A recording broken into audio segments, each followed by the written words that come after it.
It's a blast from the past by this point. 3 years strong, Elden Ring. Still my first playthrough, after even the DLC has been conquered and speedran for multiple world record attempts.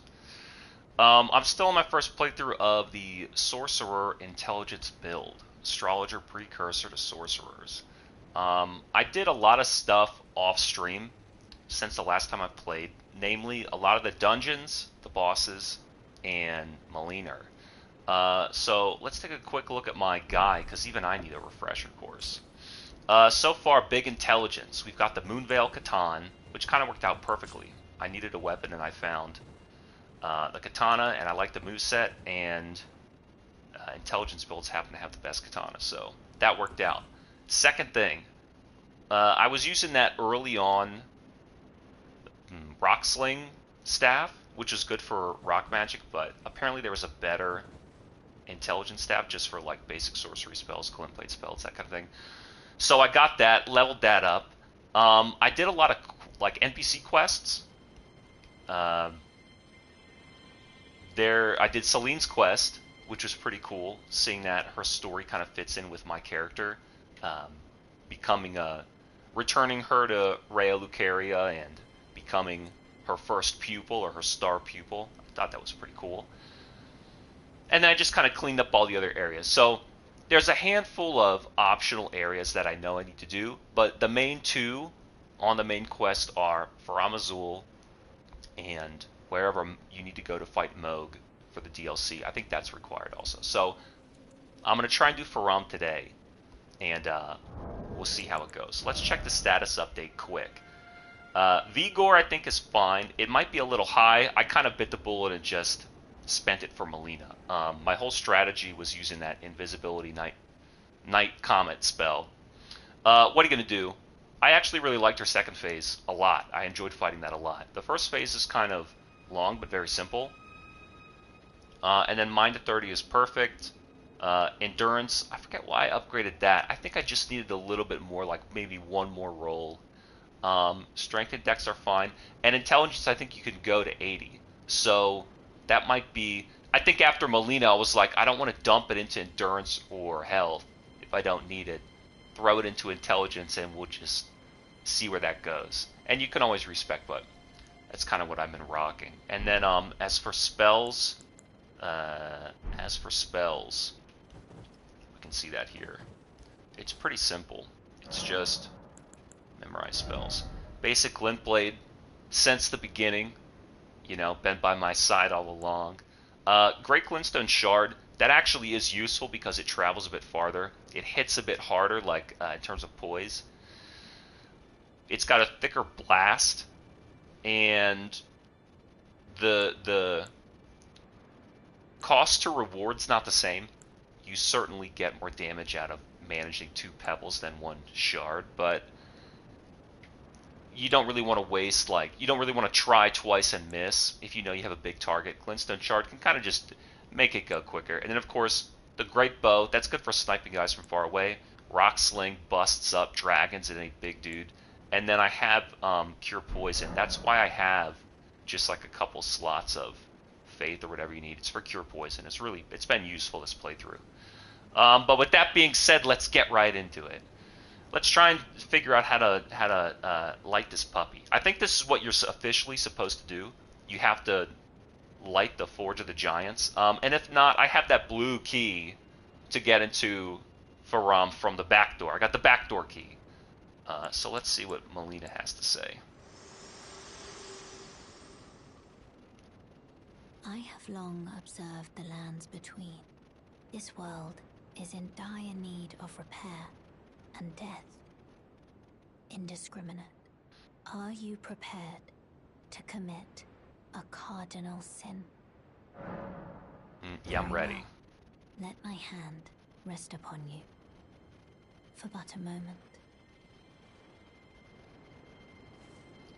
I think one thing I also did was I was looking into like maybe new clothes, but I thought that you could what's it called? Adjust like the cosmetics.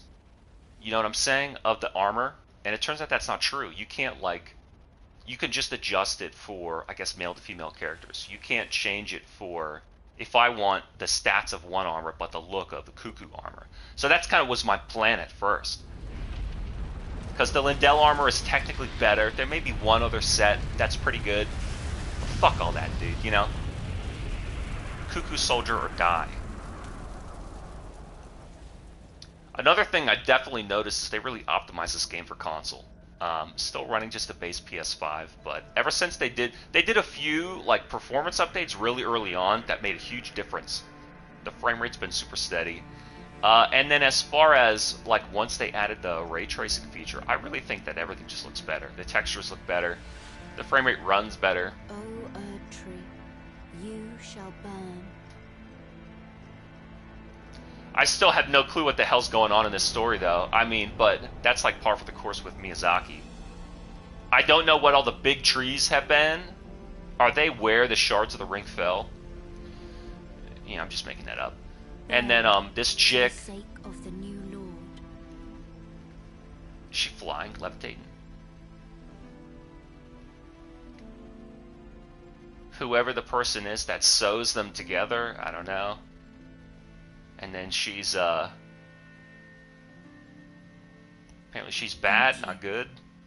For guiding me here. So she's got a, what? Well, I know that we had to set this on fire so we could burn the brambles out front of Margot's cavern or whatever. The one who walks alongside flame shall one day meet the road of destined death. Goodbye. Goodbye, so she's leaving. I'll let you in on a hint. I'm doing Ronnie's ending. I inadvertently fell into her quest. And since I'm a sorcerer, it's kind of like perfect role-playing. So sorry, Melina, but you think you're gonna backstab me? I'm gonna backstab you, you know what I'm saying? You know, talk to me in the front and then they stab me in the back, or whatever that song says. Oh my god. Hey, it looks like that dragon kiln from Dark Souls 3, my favorite Dark Souls. Dragonborn. Dragonborn. All right, let me do this. Right, let me do this.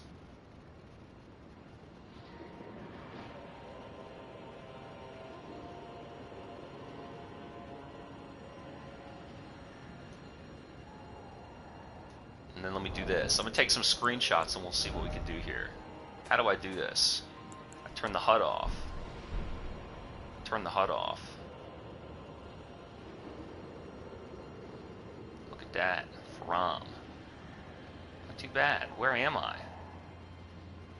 Damn, there's dragons flying all around? That's pretty cool.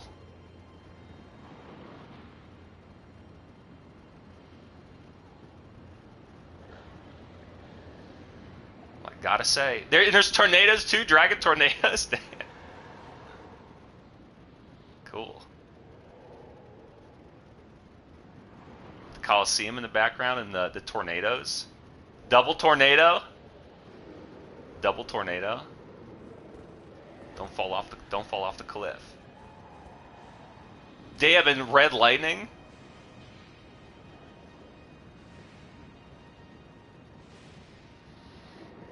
Alright, that's enough of that. That's enough of that. Red lightning.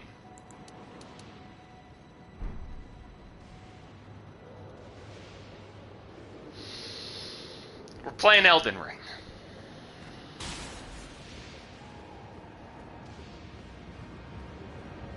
So pretty much this is like the last main area, I think. Other than, as I said, Moog. It's a real bummer that YouTube deleted Consecrated Snowfields.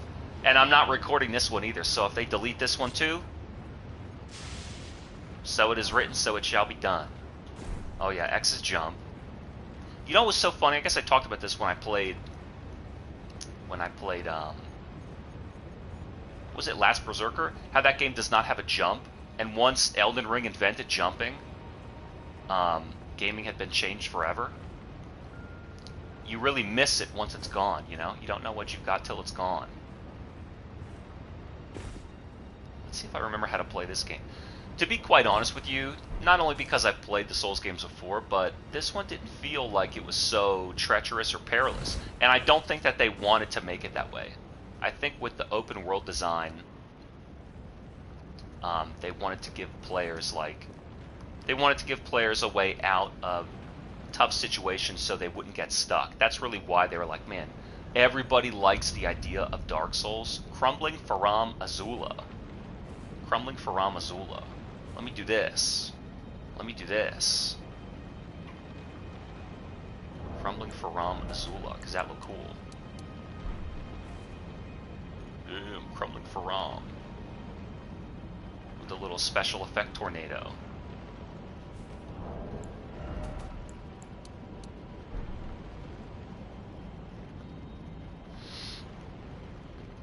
So like I said, I don't think that they were really intending to make it as tough as the other Dark Souls games. Plus, with those games, the way that the levels were plotted out, it's sort of like, here's the rock boulder, or, here's the ambush. And then with Elden Ring, when they're thinking, okay, these kids like this idea so much, but it's just too brutal, we gotta make it easier on them. So they thought, okay, let's translate it into this open world concept where you can use crouch and stealth, or you can run away, or just go do other things. Got our first, we got a lot of guys here now. Let's see. I'm probably by this point, I'm probably pretty power leveled. But it's fine, it's been so long since I played this and never finished it.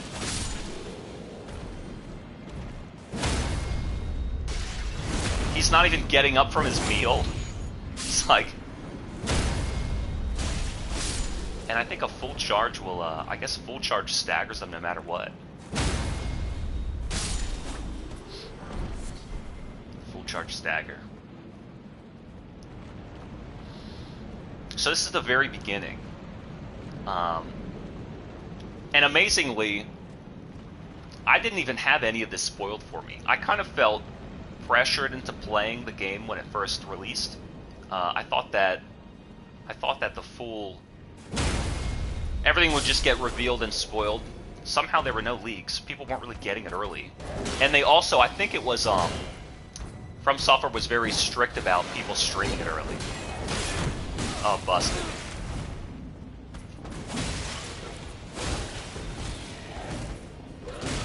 No trade. Every time there's these guys with like a bite, that's like an instant attack that you're not going to interrupt. So my bad habit is always trying to interrupt guys rather than Dark Souls. Like Dark Souls 1 was one of the first action games that kind of allowed you to stand still and block, and it really rewarded you for blocking and punishing, and kind of starting out on defense just to be safe. And then I always played these melee characters, and coming into Elden Ring, my first shot at a playthrough, I was like, it might be more varied to use magic. Ordinarily magic playthrough is like, or a pyromancy playthrough is like what you do for variety. And I just thought, I don't want to play Sword and Shield. And then here I am, 100 hours later, Sword and Shield. But I have been happy using magic since the beginning of the playthrough. Like, I think it really did add some spice and force me to figure my way in and out of certain situations. It definitely makes a couple things easier. Like, and especially early on, probably. I'm waiting for a dragon to come down and grab me when I'm trying to pick this up, right? There are areas like in Stormvale when that crab is in the doorway of the banquet hall. Of course that's easy because you can just...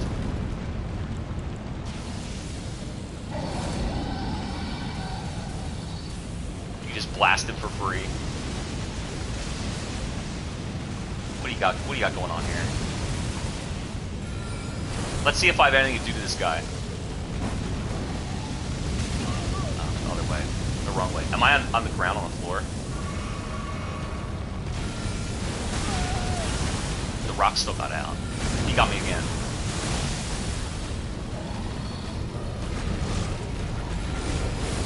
Let's try once and just see what happens.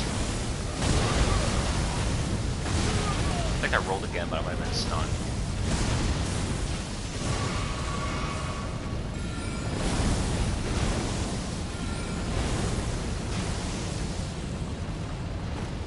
Let's see.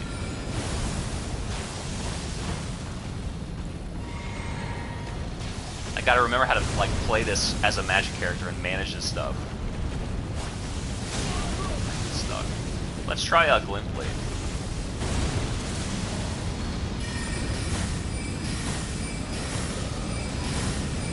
I mean, look, even glint blade, now that I have this new staff, is doing as much.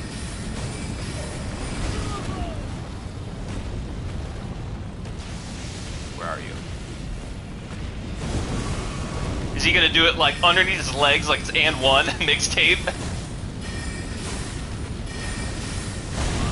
I thought I rolled.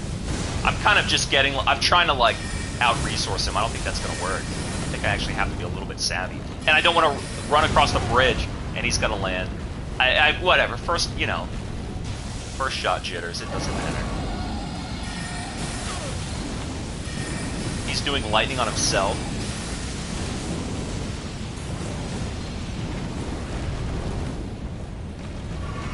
I wonder if I could use this on his legs. Does he bleed? Don't get hit, man! He's like breathing in his own ass. Oh boy.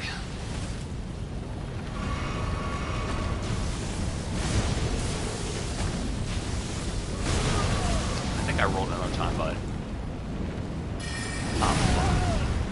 I was like, is he backing up or winding up? Whatever. He's dead. I hit it too. Whatever. How much was he? So, what do you think the best strategy is? Just magic or just melee? It was mainly like every time he's telegraphing a move, he's like, I'll roll later.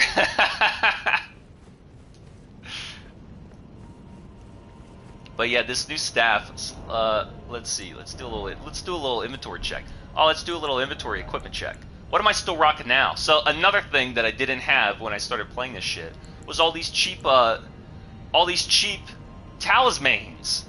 Raise potency of sorcery, great raise potency, damage negation, and non-physical. I'm kind of just rocking these because, well, I mean, you saw, maybe I could take like 2-3 hits and still stay alive by pixel. That's good enough. And what is this thing? Carrion Regal Scepter. That's the one. I might need to, I wonder if I need to adjust my flasks. Wonder. I wonder if you're trapped fighting this dude. He'd be easy to come back to and do.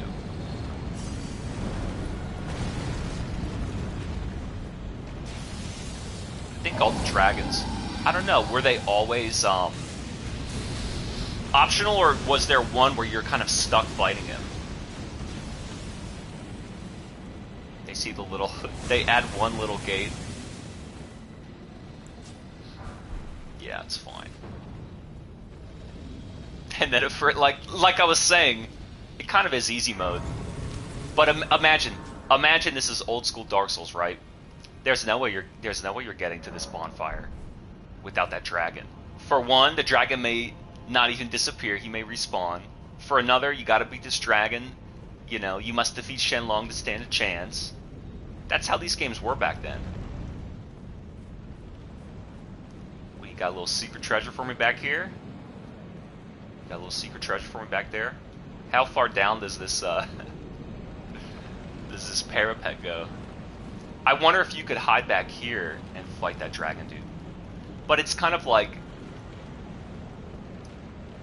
the bridge Dark Souls 1. There certainly is a dragon there, but you're meant to be frightened away from running from who's the NPC guy? Praise the sun guy? Raise the sun guy? You're meant to be scared away by the dragon from running across the bridge, and the gate's probably closed anyway, to going underneath the stairwell. And so in here, it's just like, if it were an old school game, they would make you fight this guy. They'd force you to fight this guy. So Elden Ring gave players a lot of options to kind of reset and redirect and move away. And how do I crouch? Oh shit, he heard that. Is that blasted through his shield also? Once he sees you, he's gonna like run. Oh! Sleeping on the job, huh? Oh boy, look at this fucking... What are these attacks? I'm not a melee character, man. You want me to fight fair against these guys? I'm not melee. I'm not melee.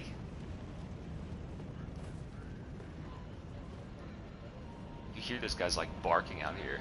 One thing I'll say about playing this game with headphones is you can hear arrows flying at you from the other direction. It really does remind me of Dark Souls 3. What was the one area? Okay, it's Grand Cathedral. That's what it reminds me of. Because you've got that inner hallway with all the magic guys, and then you've got all the gargoyles on the outside that you have to fight. So I don't think I could jump high enough. Yeah, I can to get on there. Is that what I want to do? So I was hoping just for a very casual play session.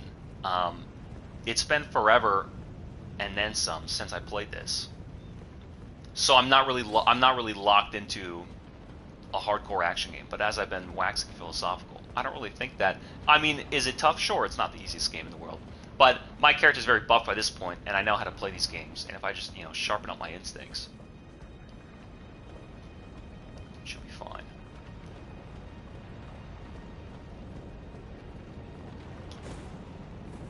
Kind of was like a big breakthrough for this game to give you the opportunities to use stealth and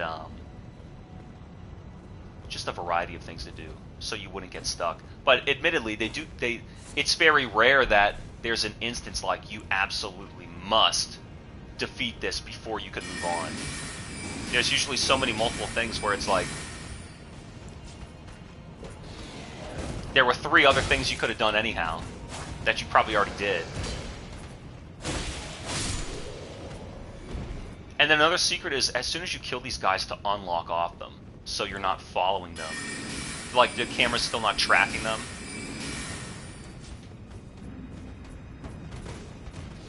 You gotta let this guy do his psycho combo.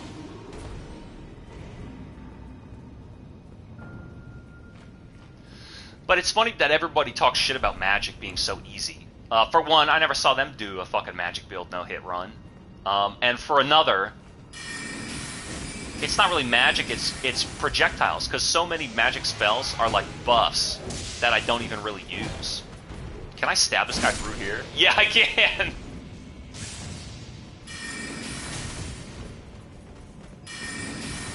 He doesn't even have a blaster. Damn, through it. It's like a reset through the pillar. That shield's not gonna do anything. That shield's not gonna do anything. I guess these guys, they would probably hit hard if you have like low defense or whatever. What the hell is this? How badly do I want to pick that up right this second and trigger some cutscene trap? And look at this guy. They strung up one of their own.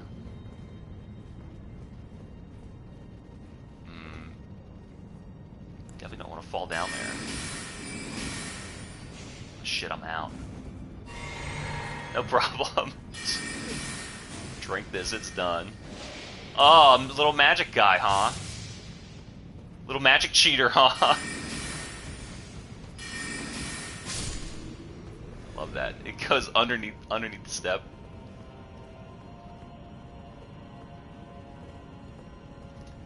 It really does remind me of Dark Souls 3. It has that really crisp, embery yellow and red look. And it's true, Dark Souls 3 is my favorite Dark Souls, but it's also true that Profane Capital is my favorite area in Dark Souls 3 because it's really like it highlights the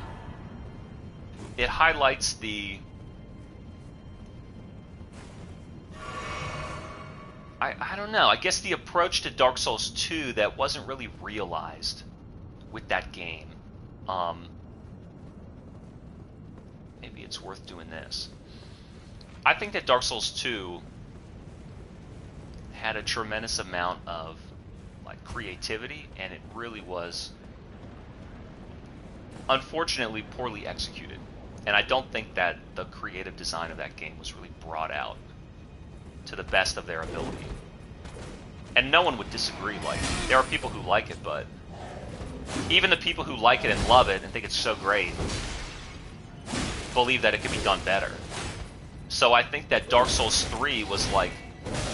I rolled. Dark Souls 3 was like an attempt to do it better. A lot of the ideas from Dark Souls 1 and 2 are in that game. And just like stinky, danky, muddy, slutty, you know, poisony, swampy. That's real Dark Souls 2. And DS3 is like a third that. Maybe, you know, maybe 4/6 that.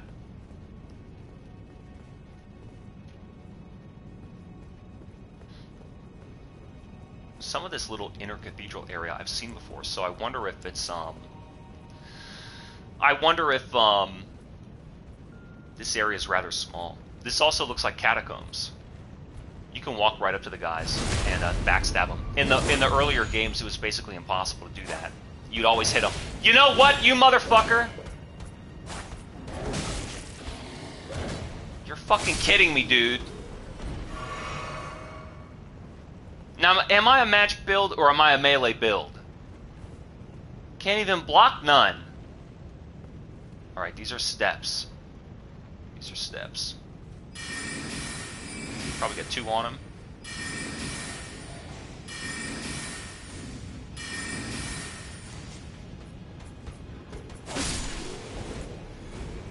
Oh, why did I do that? I thought it said no spell. That's because I switched to my fucking sword. I'm really out of practice here. Running a magic build. It's no big deal. It's no big deal. NBD. Oh, I hear you, huh? You hear me, I hear you? Huh? Ryu Kiryu? Fucking magic, huh?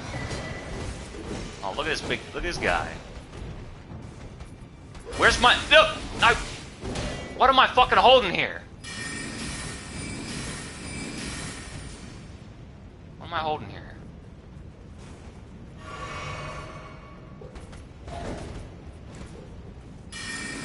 Why don't you come fight me in these, in this little... between these little pillars? Huh? Yeah, block that shield. Okay, he's got combos. He's got stairway combos. Up!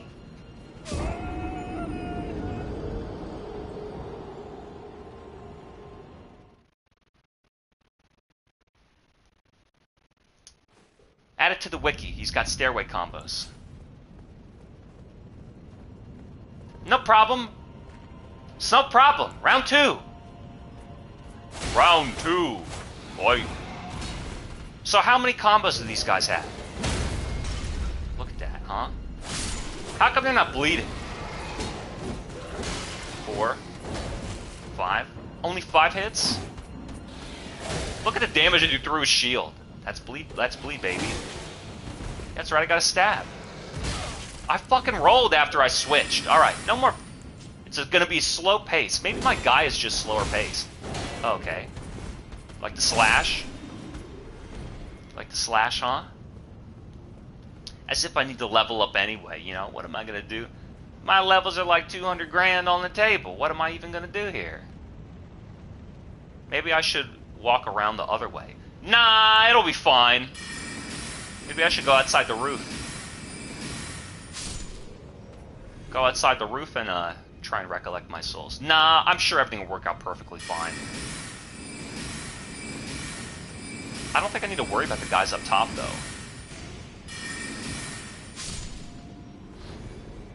So we'll just let them do their own thing. Like this guy right here. He doesn't even start moving until you know, trip the sequence break. Let's try this again. And then he's going to live by 5%. And then I'm going to stab him. Idiot. Give me my fucking souls back. Give me my souls back. So who's down here? Who's down here? And that's a door. We'll just shoot twice. We won't overextend. Look at that, sniping him around the corner. Like, it's like I'm a third-person shooter main. So what happened? What way did I fall? Let's try and figure out which way I fell. I fell out this window?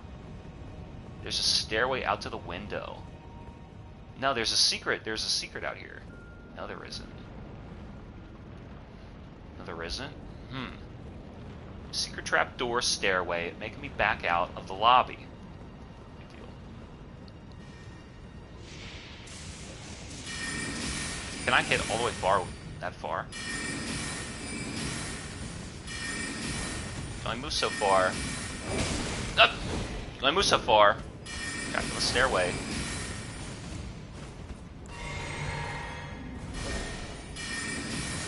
What kind of spell you doing now?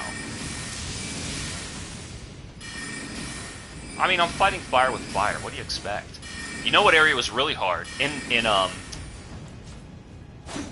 Ah, shit! In Lindell, when they had, in Lindell, when they were breathing that little flame dust, that shit was tough.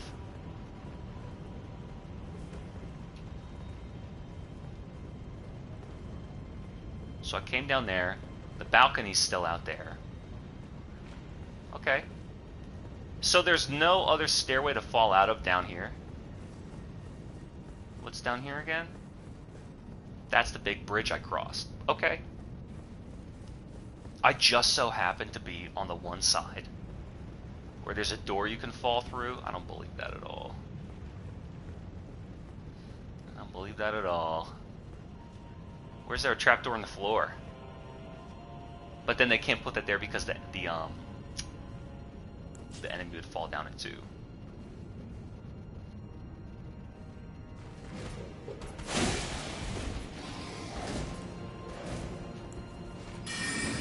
You just blast him once. Oh, two, huh? Shit's... Wait! You're not even targeting him. Alright, go up the steps. Wow, he swings through that. Okay, chill out.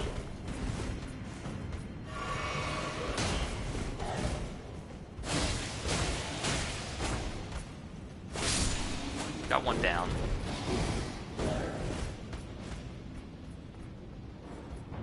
Open yourself up. Hey, look at that shit! Read him like a book. Footsies.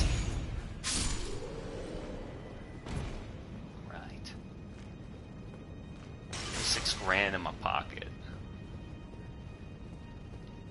I mean, that's still nothing. I think a level up is like 170,000. Easily.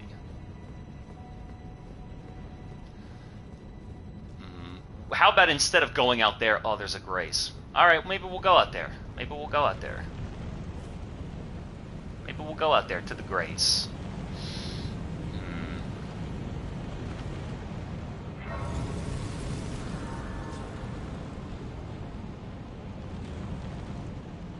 Let's go back and explore underneath the balcony.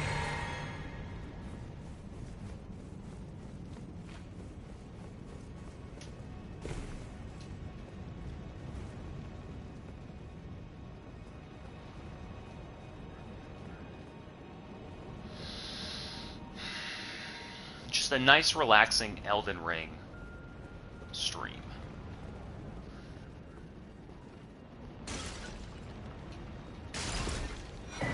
You know what area I never really figured out? Remember when you it's and the very bottom of Weeping Peninsula, right? And you climb that tower, and that smoky chest takes you to Lindell, basically. Well, I've beaten Lindell. Where the heck is, like, you go there and you fight that giant, but the elevator doesn't work, and the teleporters don't work.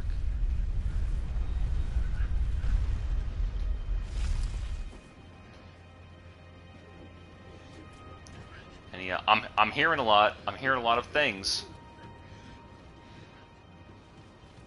I'm hearing a lot of things in my Sonic profile.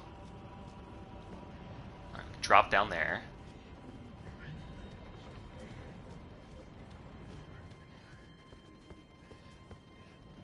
Yeah, it looks super gray, like I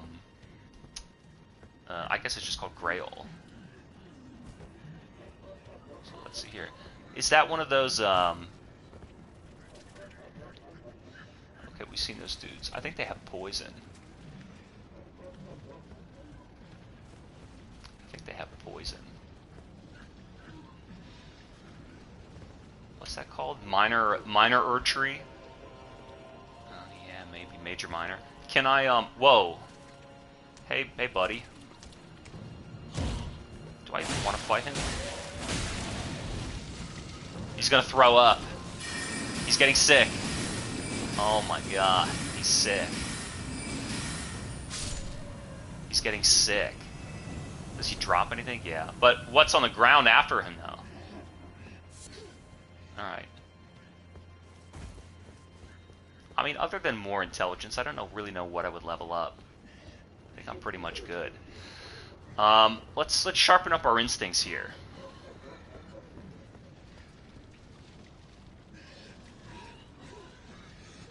There are a lot. There are a lot. And in this game, sometimes it's best to pick your battles. And to remember what weapon you have pulled out. It's not good to try and swing with a staff when the enemy is near.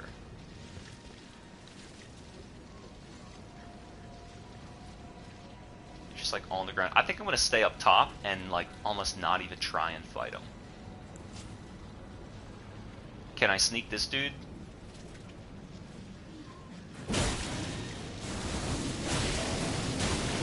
I'm getting something. Cursed. Oh my god.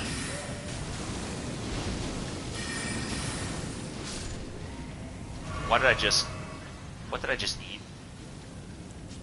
in a panic, I drank to cure nothing. Fulgur Bloom. Oh boy. Let's see what it is. Fulgur Bloom. Let's see what it is. Here's the thing though, I don't even know what's building up. Probably Curse. Consumable. Shards. That's not gonna help me. Poison, Scarlet Rot, Blood Loss, Frost, Sleep, Madness, Death Blight. So what? That's like the game's curse. Death Blight. Alright. I'm getting blighted. I'm blitting. What's some cave action down there? Why don't I do this? Why don't I accept this is a perilous area? And we'll take it like one walk track at a time. One trail at a time. And remember, I have a jump. I can always jump back up.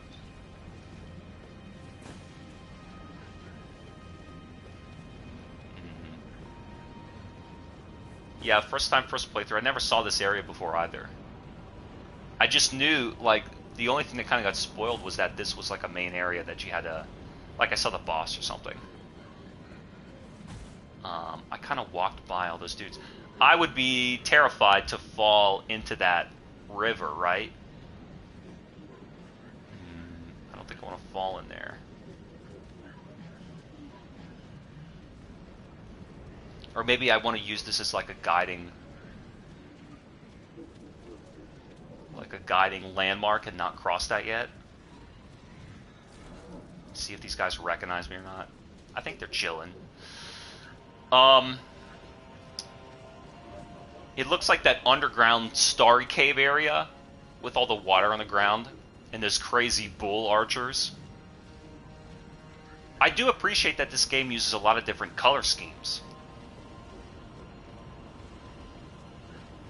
So I fell, but there's a ladder here, right? So let's use this. Oh, it needs to be kicked down. Maybe it's not even a ladder. Let's hold off on that. Let's hold off on that. And let's go back. I am a magic build. I might as well just snipe these guys.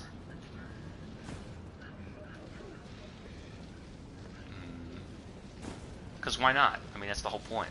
Oh, the ladder was here? Well, there. That explains it. He might be able to hit me, though. Yeah, see, he might be able to hit me up here.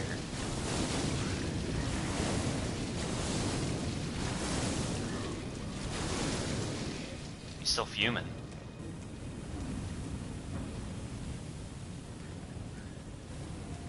I can't see where he went.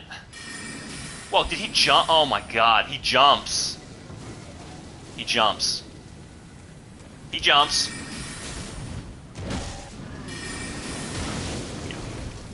He jumps and I'm blitting. There's dogs. Let's just get rid of the source of the...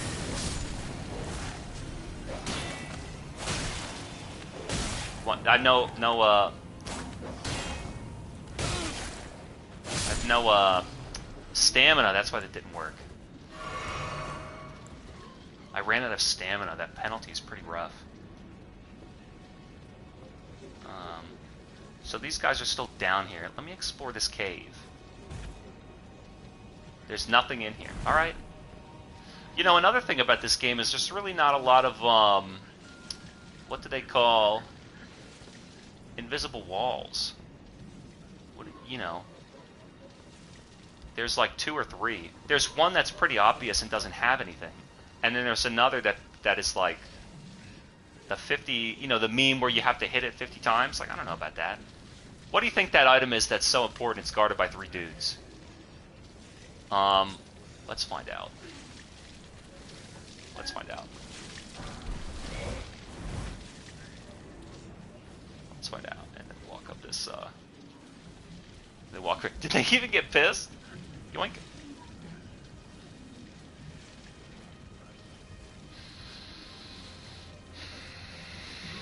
So I went out underneath that... what is it called? What word am I thinking of here? Something with an A and a P. The apartment. I went out under that pavilion. I went out on that pavilion and rode the elevator down. But the last grace was way up there. And what is this guy doing? Look, it looks like he's sitting here by a statue. And these guys do look like, you know, those like curled up statues that you activate and they have a little blue tentacle coming out of them? He looks like that guy. So look, another item. So what I'm going to do is I'm going to steal it, and then I'm going to run. These guys don't seem worth fighting. I got to be honest with you. And then I'll run out this way. Why not? Be daring. Be bold.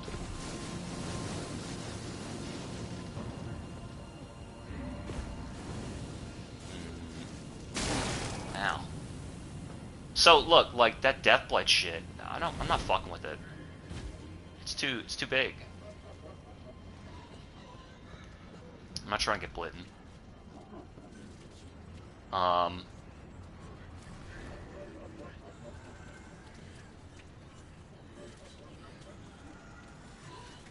So I can walk through here.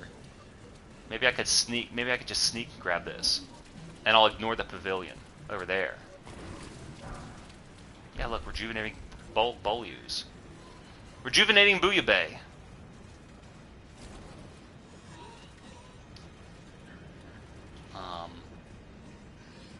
And I'm going to creep and I'm going to grab this too.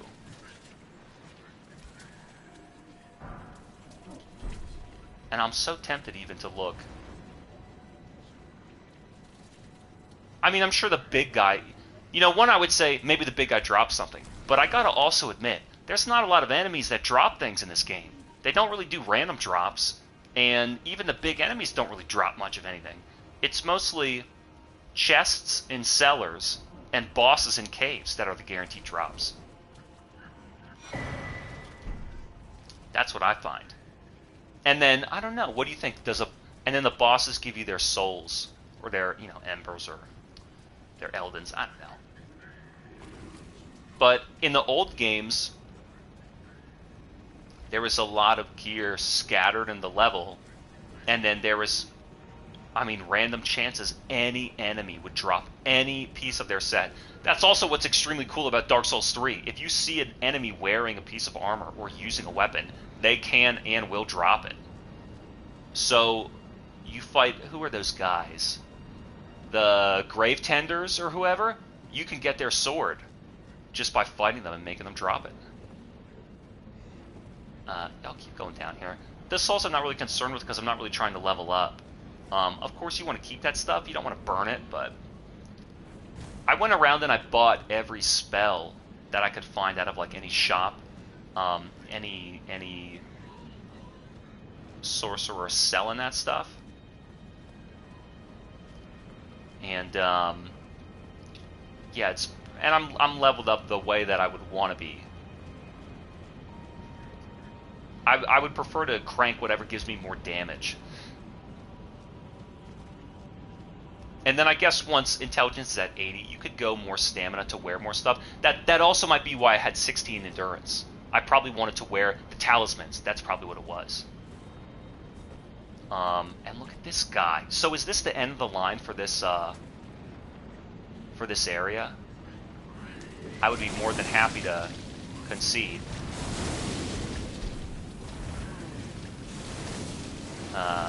Let's just go ahead and call that the end. Because some of these, I mean, do you think? Because some of these areas, they just sort of are, they kind of are dead ends. All at once. This is going to be my fucking death.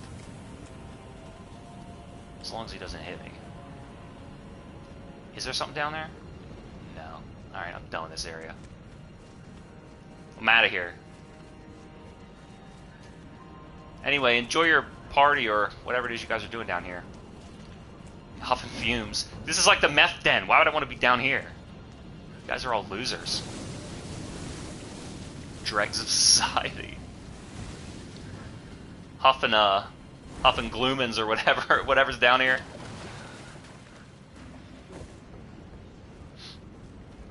So then I could ride the elevator back up.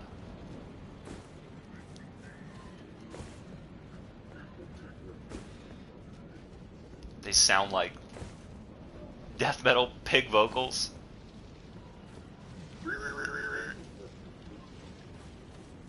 I was never able to do... I mean, I can't even sing for real. But I definitely could not do black metal or death metal screaming or growling. I don't know, like... And then everybody learns how to do it. It's kind of funny, like... as soon as one person learns to do it, everybody else can learn. But if you don't understand that first step, you just completely lost.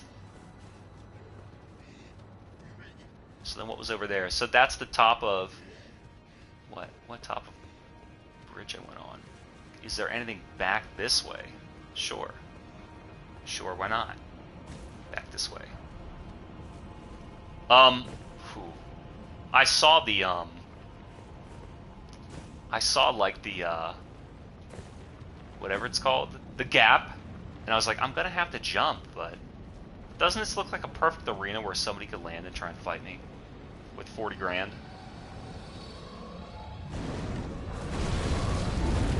Oh, hey, what's up, bud? I mean, that'd be a cool place to fight a dragon, though. Hey, did you notice how I wasn't running after I kept fucking running and jumping and I wasn't running again? Son of a bitch. Oh. Where was I?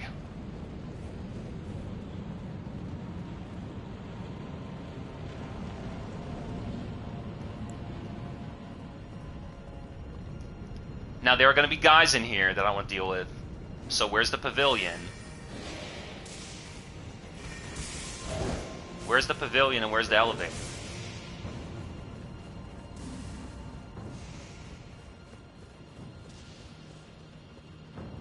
No, you want triangle, not X.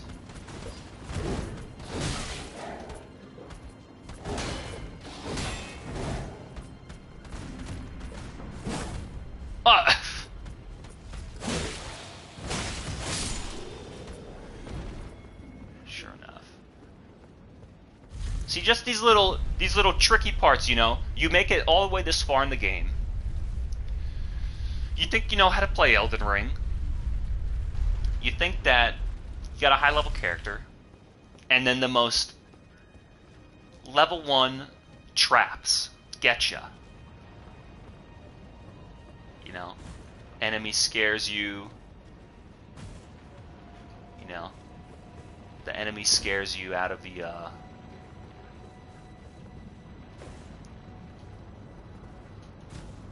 of the area, out of the arena.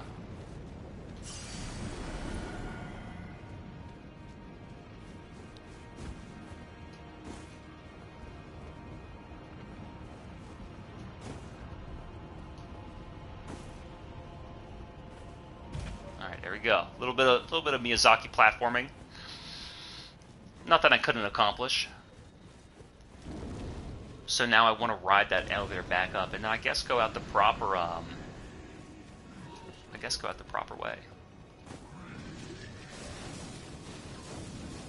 All right, I'll see you later, man. Enjoy your gloomins.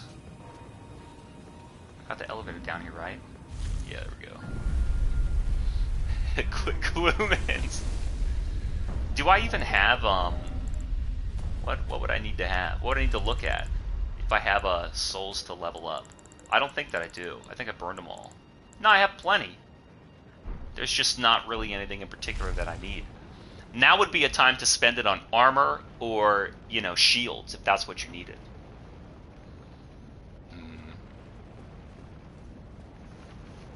So let's see here. These guys are going to be active again, and we're just going to run. Whoa, maybe he's not active. Just reset him. Oh, he's glooming, he's glooming. Big trapezoid. That guy's still in the corner staring. This game makes it way easier to get to Sites of Grace and like reset everything. So what's my level up? 135? I mean, it's not impossible. Add charge, increase amount. I think it's kind of weird that they only give you 14, not 15, but I guess if they want it to be 7 and 7, there's like no other way they could do that. Allocate, what do you think? 5 and 9? I think I kind of needed the health, but I don't really know. We'll just keep it there, I guess. What else have I not done? Mix? I don't even think it was until Melania that I even tried mixing any of this stuff to make, like, I don't know, an extra spell blast or whatever. And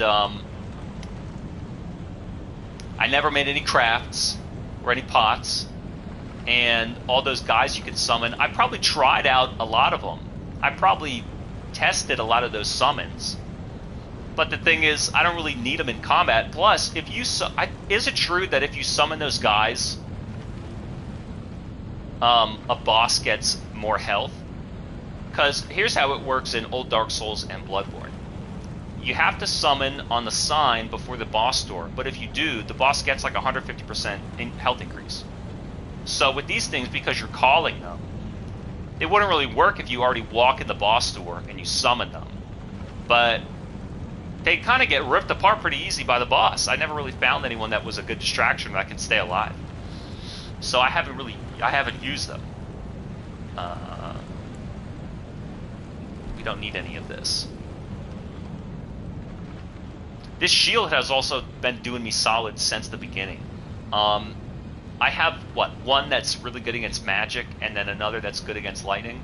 But this has been 100 defense is like all you really freaking need.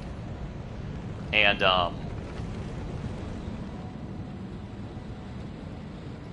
took the parry off of it so that I could use my sword stance. Pretty sick. So let's pull this out. And earlier in the game, I was running it with sword and staff in both hands. But that kind of stopped maybe like a quarter of the way through, where you really needed a shield to block and counter guys. There were some guys that were just too fast. They would close in on me. And like I like fighting with sword and staff, because you can kind of shoot them to zone them, and then they get close and you bat them away, and then you shoot them as they're backing up. I really like that style. But then it hit a point where I absolutely needed, some stuff needed to be blocked. It was like almost a requirement. You still couldn't punish after the block, but I wasn't going to just roll 5-6 times. So I needed a shield, even to just take a hit and like a fire breath or something, a spell or something, and brace for impact. So I didn't I didn't know what should I keep out. Switching my shield off for the sword or staff is kind of weird. And then when you're on the horse, you can only use your right hand weapon. So I said, all right, I give up. It's going to be sword and staff in one hand. And then there have been areas where you can't even use magic. Sadly, there's like 1 or 2 areas where magic is not really viable. I guess because it's so close up, and you hit these guys where, as you're leveling up and you're doing more damage, yeah, sure, their health is not a problem. But you're in such close quarters, and they have these 5-hit combos. You need a shield to block. So, as a spell build versus a melee build, I don't have high endurance, I don't have high armor. So, you get shield broken one time, that's it. And you're going to have to fight hand-to-hand because they just sway sideways, you can't shoot them. So it really became like, okay, magic is good for sniping guys, and you're still going to need this up-close weaponry. And I lucked out that when I was looking through the weapons for the game, the katana move list stood out to me. I typically liked heavy weaponry like big axes and halberds because they had long range and they would poise break, and that was always my strategy, like break the eye open, get some hits done, and then it's like guaranteed, a guaranteed fight.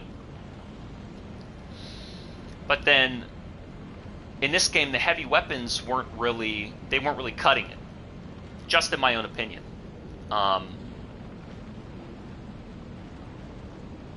And the katana was just sort of fast. In this game, I think that fast weaponry kind of works out. Let me take a screenshot here.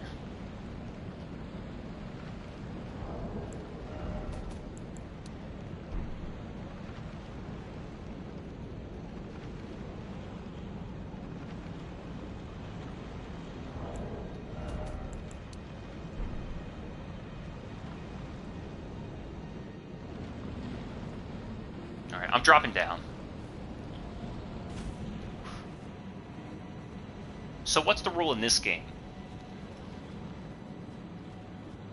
If you fall less than a certain distance, there's no fall damage. But once you fall beyond a certain distance, the damage you suffer is like a multiple of how far beyond that minimum point you've fallen.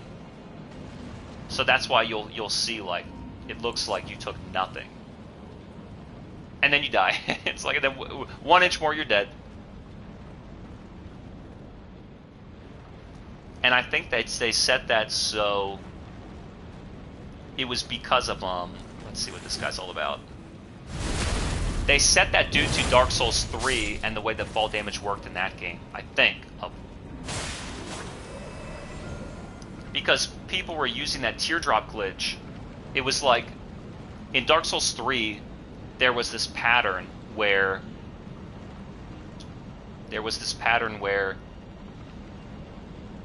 you would be invulnerable. If you took a lethal hit, you would still be vulnerable with like 1 pixel left. And so people used that to fall off the ledge in that one little, not the snow area, but the area before on Orlando.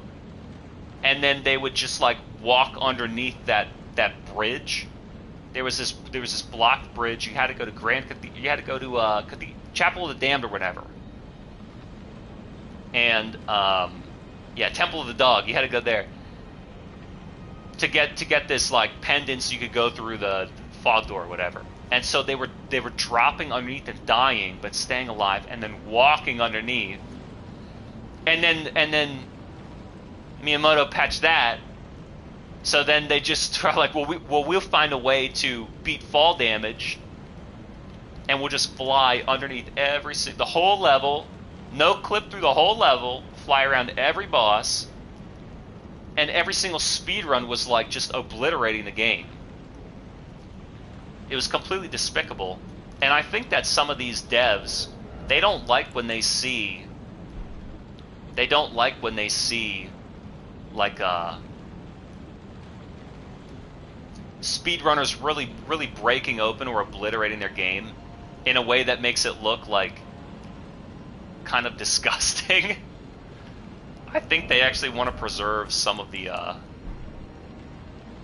integrity and the artistic integrity of the original game.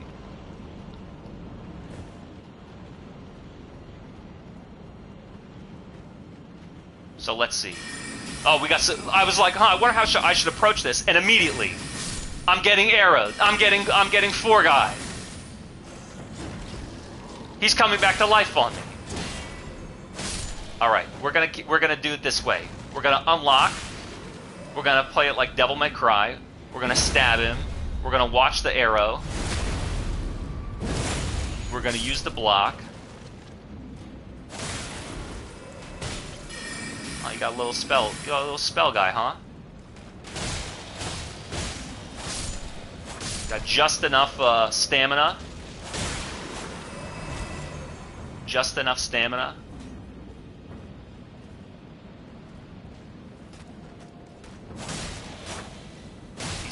They're like rats they've suffered so much mange that their skeletons are showing through their fur that's fallen off. And they've still strung up all of their compatriots. Okay, don't fall. Sometimes you'll see these areas down in the bottom, and that's like just the skybox. It's not a fucking part of the level. Do I want to run and jump to this? Of course I do. Summerstone 7. I mean, he's no Sekiro, but he gets the job done when it comes to a jump or two. And we're going down there. Now look at that platform. So I gotta go all the way around. We got some more dragons.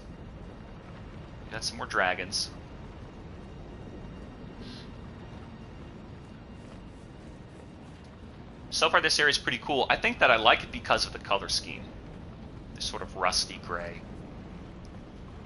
And another thing that I appreciate about this game, I was thinking about this last night, like, what areas do you remember from the game?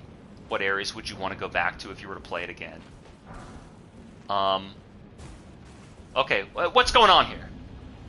I'm getting out of the way of this guy.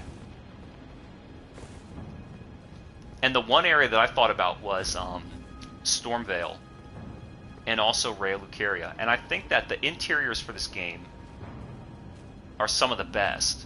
What's going on with my okay, everything's fair. It's perfectly fair. He can't really aim, but his friend can. Okay, he has fire. He has fire for some reason. It's a perfectly legitimate reason why he has fire. It's not a dumb reason. It makes sense canonically. It's necessary for his build. He needs it. As we say in the Mortal Kombat community, he needs it. And like I say, he drops nothing. It would be nice if we could kill him permanently, please. And pick this up. And just frantically spin the camera around and look for more guys. Any enemy you want to find, or call out. It's fine. He's still shooting me. He's still shooting me. I can't reach him. So then that begs another question, because we're talking about magic. Let's do some glintstone bigs. Okay, He's winding up. He's winding up. He's ready to go. He didn't drink. He didn't drink. I have my sword out. You know? According to plan. All according to plan.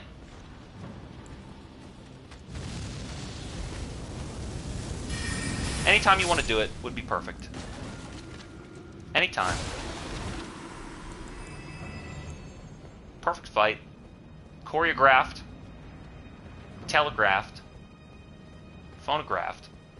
And there's a ledge here. There's a ledge here that would permanently kill you.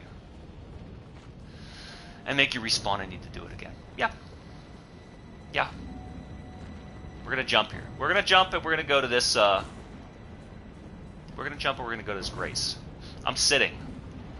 Need to take a sit.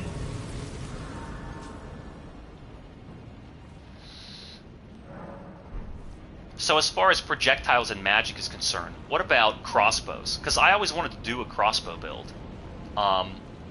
Using like a crossbow, not the regular bow, because the regular bow makes you like manually aim it, but a crossbow I think you can move around and just shoot. So, how come, you know, crossbow players don't get as much shit as magic players? Crossbow's not easy? Do you think that you jump across there? I don't think so. I mean, I probably could try. I'll tell you what I could do. I could probably try, and if I die, my stuff's gonna be on here. I'm gonna try it.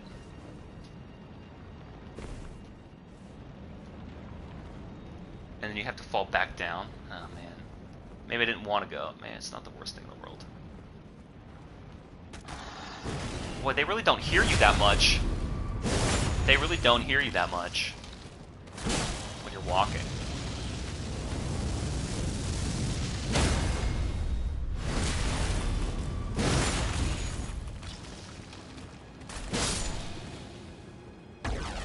It's flawless. Alright, he's handled. Like I said, the damage output is fine. It's just a matter of these guys have these crazy combos. They're gonna fuck you up and make you think that you're not as high leveled as you are. Another question is, like in Dark Souls 1, if you have a divine weapon or some type of holy weapon, are you going to kill these guys permanently? Because in Dark Souls 1, all of these skeletons typically had a master, and if you killed the master, they would not respawn. Or if you use a divine weapon, and that's why at the very start of Firelink Shrine in Dark Souls 1, there's that like divine sword or a divine club that's out there. That's for the skeletons. Because if you don't know about the necromancer, which way do I want to go? I'm kind of already breaking off the I guess the most straightforward path through this level. Maybe I'll stay down before I like jump over any irreversible bridge crossing. Alright, yeah, see, there we go.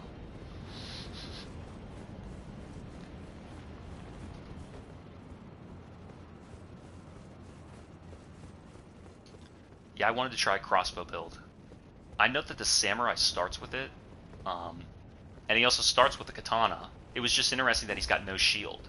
He's really meant to be like this, and because he's got heavy armor, so he's really meant to be this like super aggressive combat type. I'm also glad that I went with astrologer and not... Who's the other dude with the black robe? I don't know if it's a faith build or not. I think he comes with the pyromancy flame. I don't know what weapon he has, and he's got a decent shield also. And I think he's high faith. What's the other stat? Faith and arcane? Maybe he's high arcane. I don't know. He's high one of them. He's high on something.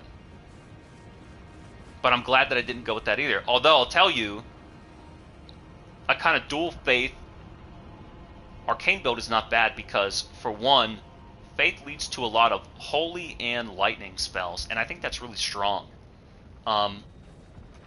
Very early in Limgrave, Limgrave.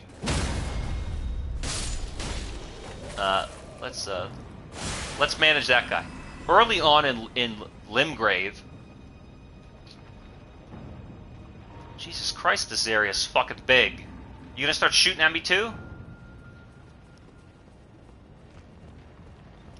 Anyway, early in the game, you get one of those Ashes of War that lets you put, I think it is holy, on a weapon. And, I'm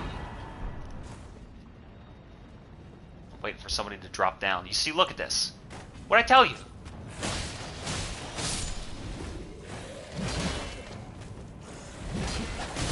Okay, let's slash him. Let's slash him and make him dead. So you get an Ash of War that puts holy on a weapon, and you can throw like a holy disc, which is pretty cool. And then I also got that Fire Ash of War that lets you scatter that flame dust, and also makes your sword inflamed. So I thought that's kind of a cool way to hit on those powers early on if you want to do that type of build. I think that like a strength faith build would be good because you'd have access to all these spells, but then you could still use real heavy strength weaponry. If you want to go arcane, now it's like pretty much it's not even pyromancy. I think that going intelligence lets you do magic and pyromancy, and it's sort of like the damage has been equivalent up until the middle part of my build where I was just looking at it. Like maybe a simple fireball throw, or that big magma shot that coats the ground.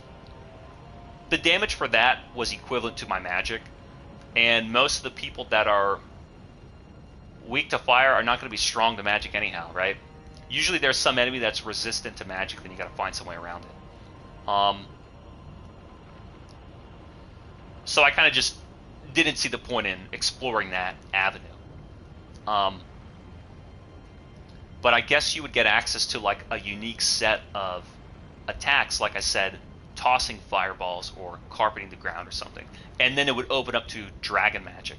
Now, I don't know if there's like a permanent dragon form you can use, or if it's just spells like stepping on, like some Mortal Kombat fatality, the dragon foot just comes from the sky and steps on him, or he just eats him from the ground. That was kind of like all the magic in Bloodborne, the snake whistle. Like, nobody even knows that thing exists, let alone uses it. Let's go down here.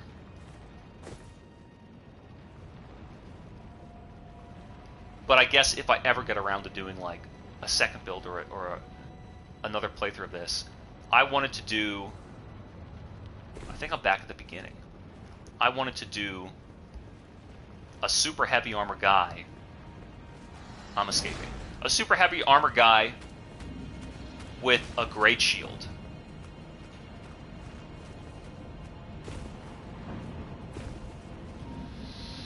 Alright, let's see where I am. Yeah, I wanted to do like a great shield build because I don't really like when I have to use melee in this playthrough. I guess I don't have to, but sometimes it's just the reality is sword and shield works better than even spells.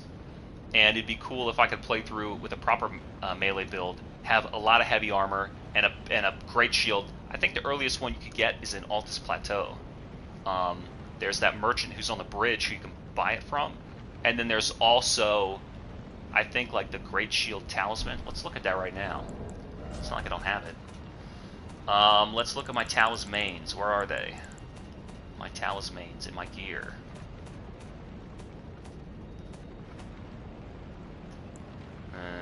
Erdtree's Favor. Let's find it.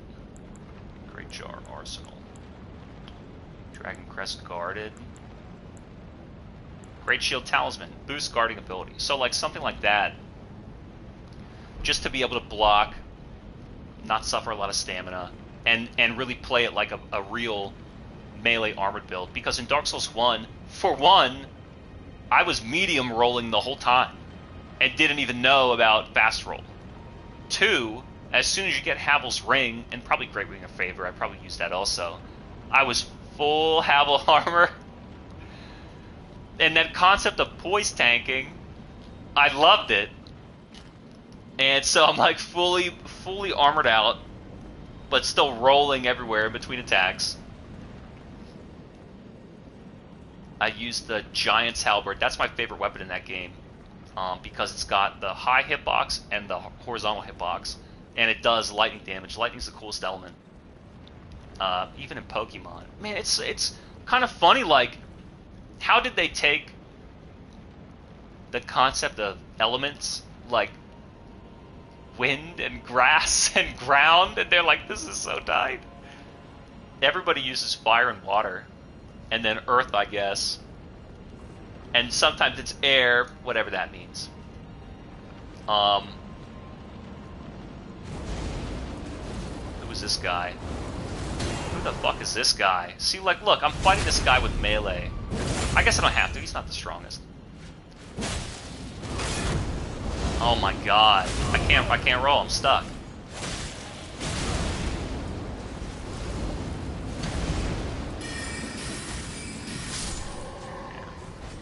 Kind of a weird battle.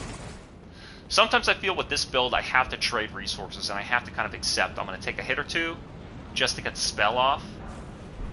I don't know if that's good.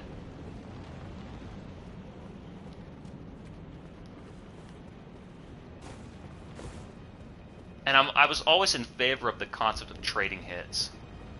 Like being willing to sacrifice and trade a hit. Can I clip him now? What about this? What about this? You didn't think about this, huh?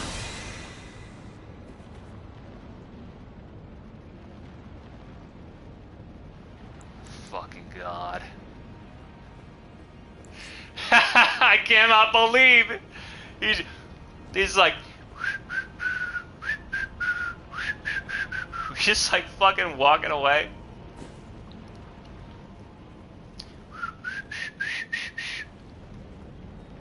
I'm parched.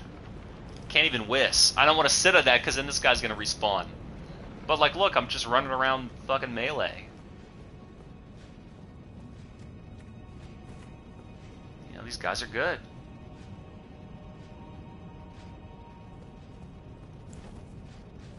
Oh, he saw me. He could just stay standing still. No, why'd you unlock there?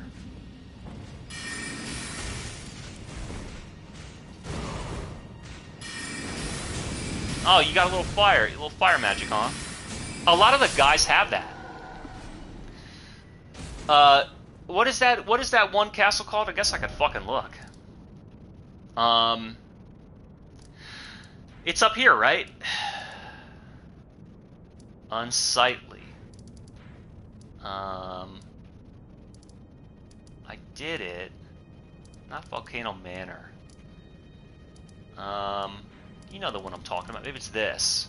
Shaded Castle. Shaded Castle. That's what it was. Those guys have, like, yeah, fire sauce. The hot sauce. Do I have a lantern or anything I can light this place up with? I mean, Jesus. Lanterns are magic? Alright. Alright. Never mind then. How do I get that? I almost walked straight fucking across. I almost walked right across. It's like Pavlov's gamer. Like, ooh, a lighted, you know, a lit up item. I'm gonna walk over and pick that up. Bastard. I'm a gamer. I like to collect things. I like to pick up things. I like to press the context-sensitive button. Well, then if you're just going to be like this, I'm going to be like this. Big glintstone, huh? What do you think about that? Big glintstone, huh? Ow.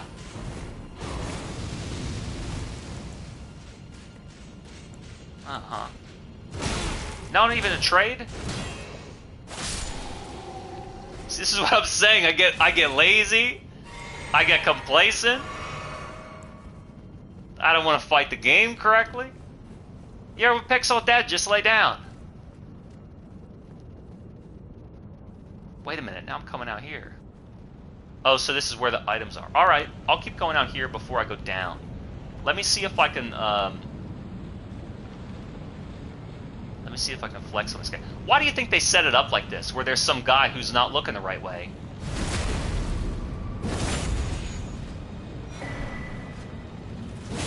Oh my god! He's double whirlwind! He's double whirlwinding me!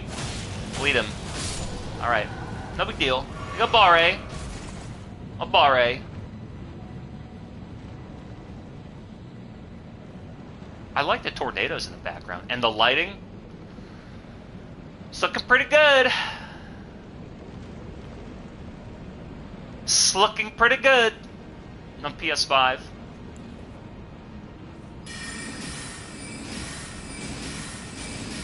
You got some whirlwind magic too?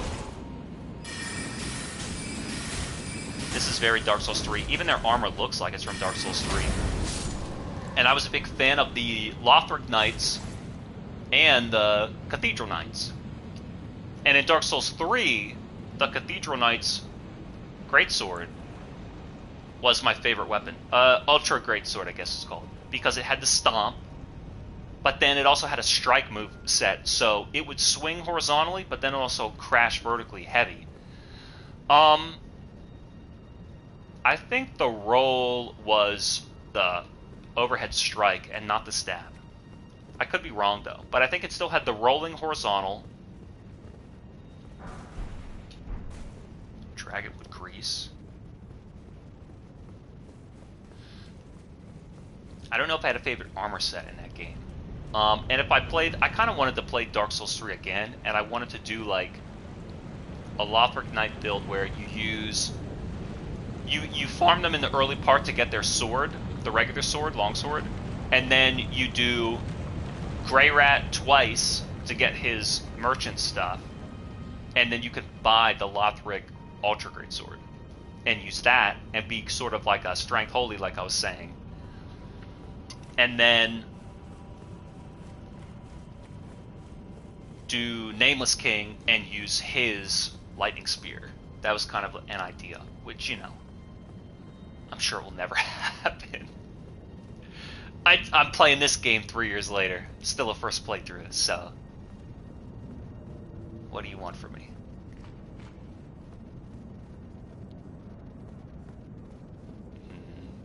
This area looks perilous. They lull you into a sense of peace and serenity with all the gold and the goblets. And I don't really know where I am. I think I see an enemy right there.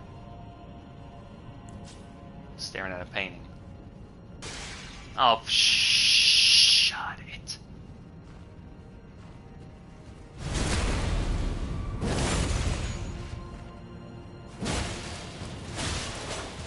Wow, he blocked me. He blocked me. I fucking rolled twice. So I have to block him before he leaps up? Because that's what happened. That's what happened.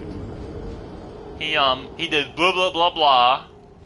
And then I rolled and he leaped up and caught the roll. So he's got a little strategy. He's got a little tricky strategy. Crumbling Farum Azula. Say that 10 times fast.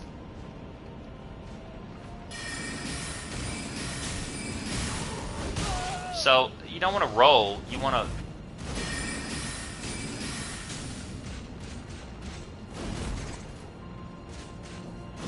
see, like when I'm up close like this, you might as well have the sword. But then I also need to, I guess I don't need to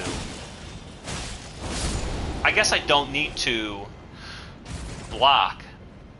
I just don't want to try and roll, and it's like the thing about blocking is it's one button. The thing about rolling is you got to think about rolling forward, backward, left or right. So you could time the roll correctly, but then you could get the direction wrong and get fucked. Are there two guys? Or just one?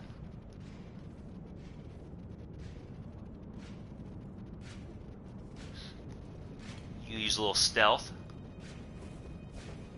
Oh yeah, if you block when you're crouching, you stand up. Very smart.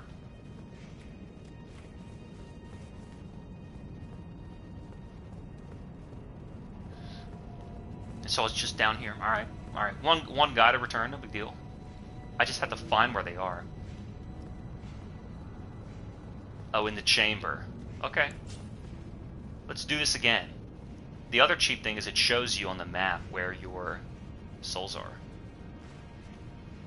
I can't believe there were people thinking that a map was cheap. I guess I don't even need to fight him then. What? Like... No kidding. Oh, fuck. Wait, he's just, getting ready to fight.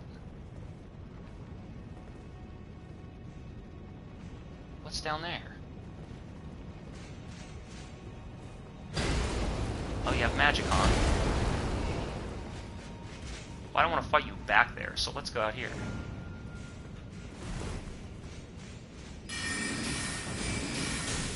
I'll let you take my,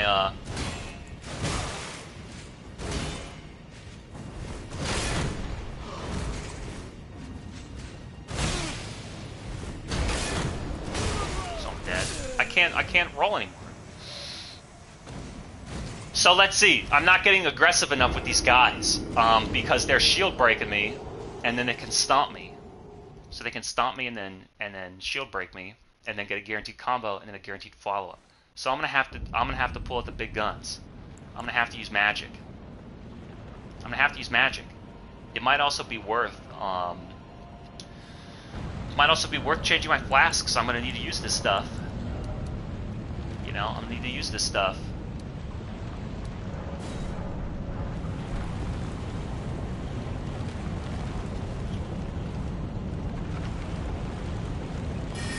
So if they don't have a shield, damn it.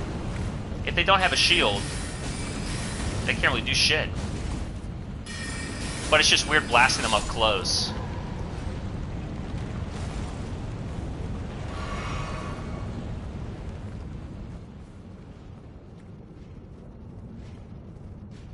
Oh, great. He walked backward. Fuck.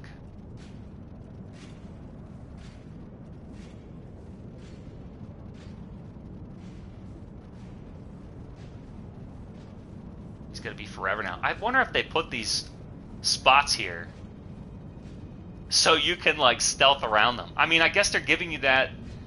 It's smart to give you that gameplay opportunity. This staff looks cool. It's like this twisted, braided root.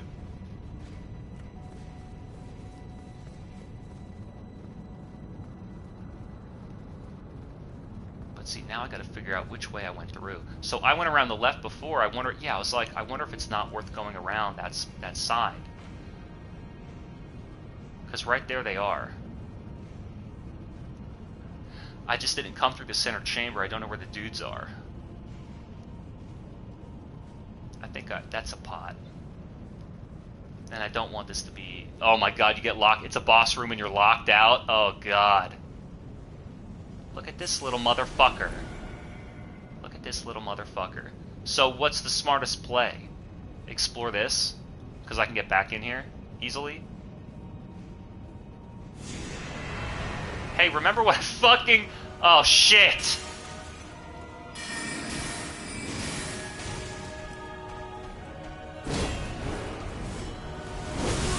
Oh my god. Well, 80 grand down the drain.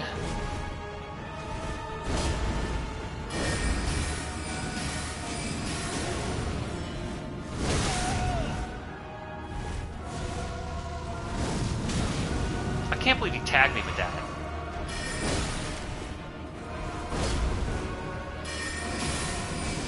I beat them in the cave, but I don't think it was like the official version.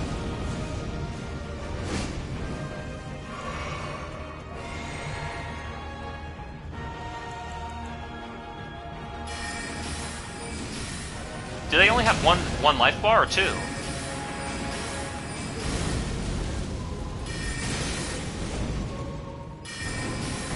Oh yeah, he rolls. I forget how to beat that. I beat him in the cave. I'm stuck. He's gonna stab me.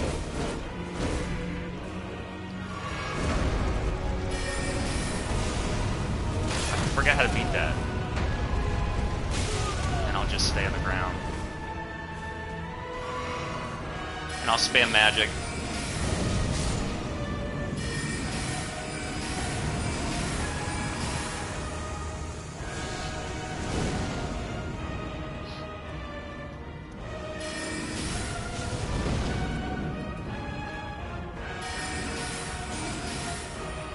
be in this corner. Wow, that does a lot through my shield.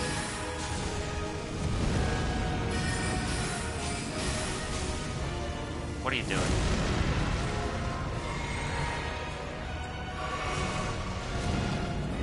Lock onto him, please. He spawned him again. Alright.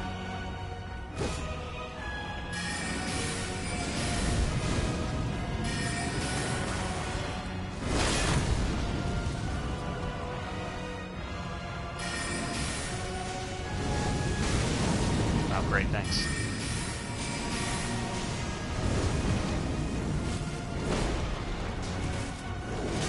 I tried rolling backward to get away from him. It's not really working now. I heard that you can put one to sleep, and that's like the big secret. And the big secret about this build is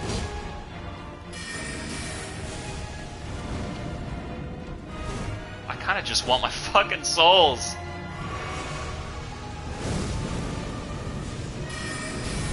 Yeah, fuck.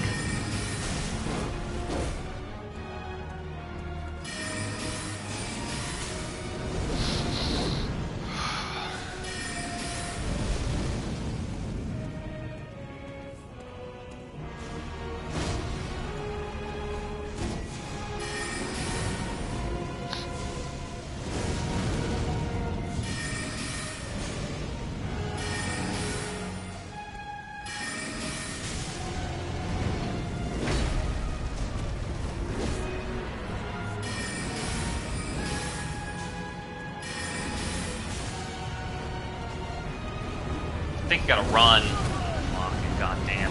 I can't even see.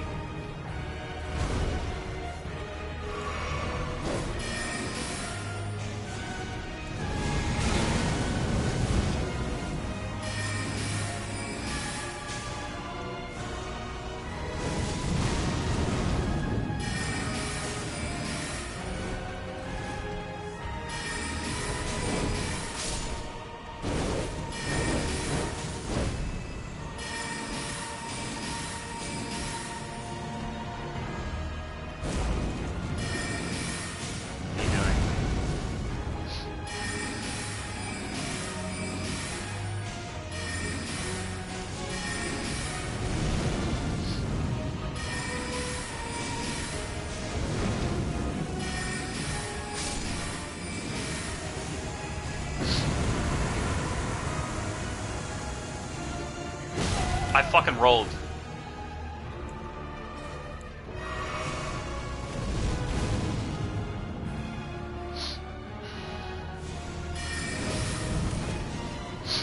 I don't know if the fat guy's there or not.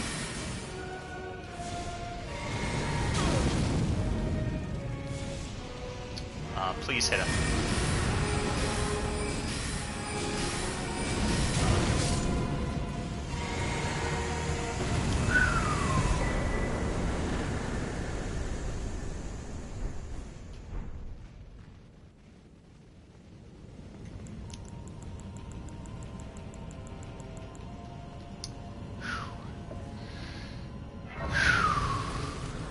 Like a professional.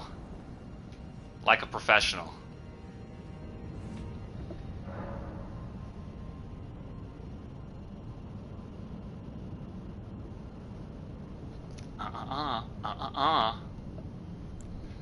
Alright, see, that's the power of magic.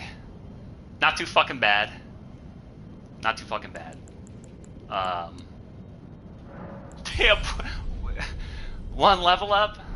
Alright, let's do this. Let's do this. I need how much? 135 or so? Let's see. Oh my god. So the one thing at the very end. First of all, let's do a post-mortem. Let's do a post-mortem. Didn't I say, walking into this chamber, a la Dark Souls 1 tutorial, hey, I bet it's a boss room. And I better make sure to I better make sure to grab my souls before I fucking walk in here. But then I walked in there with the souls and it's a boss.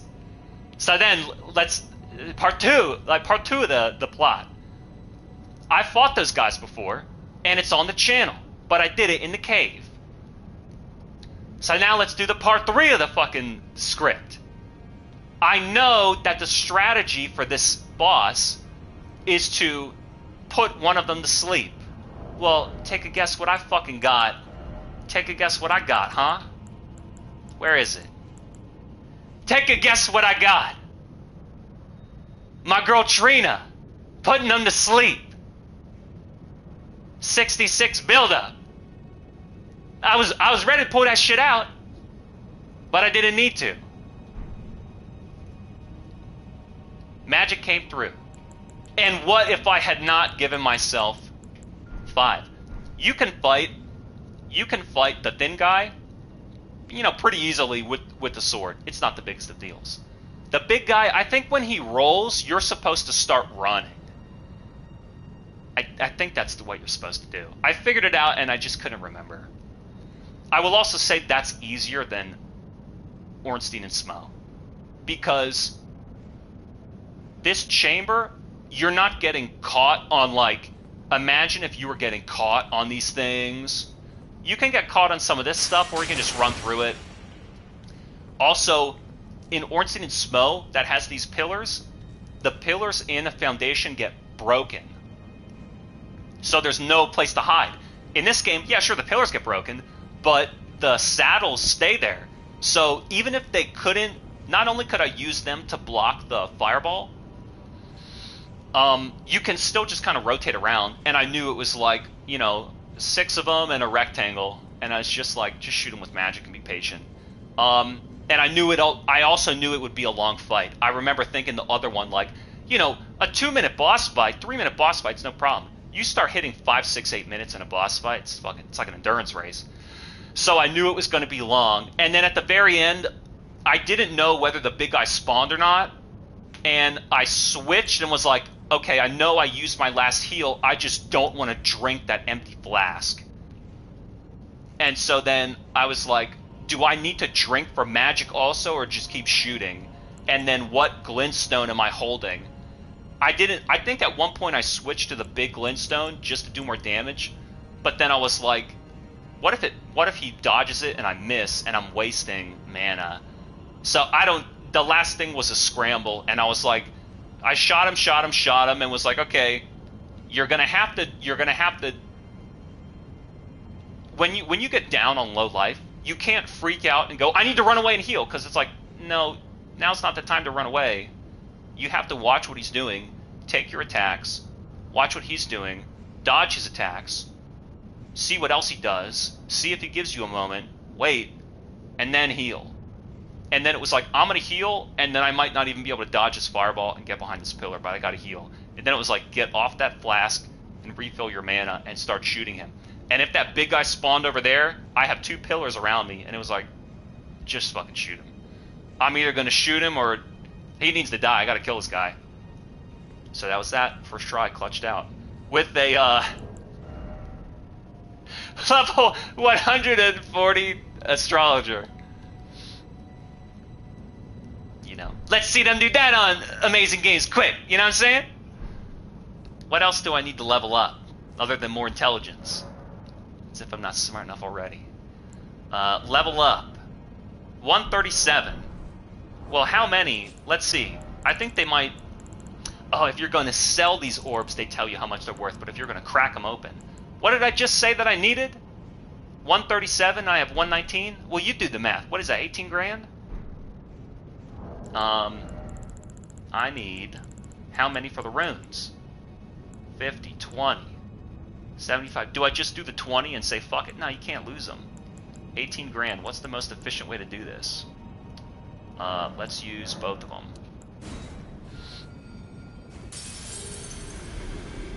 137. So just barely 3 grand. Barely 3.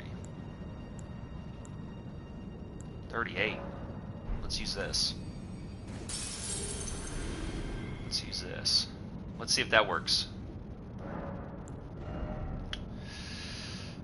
What do I need? Goddamn, 70. Alright, fine.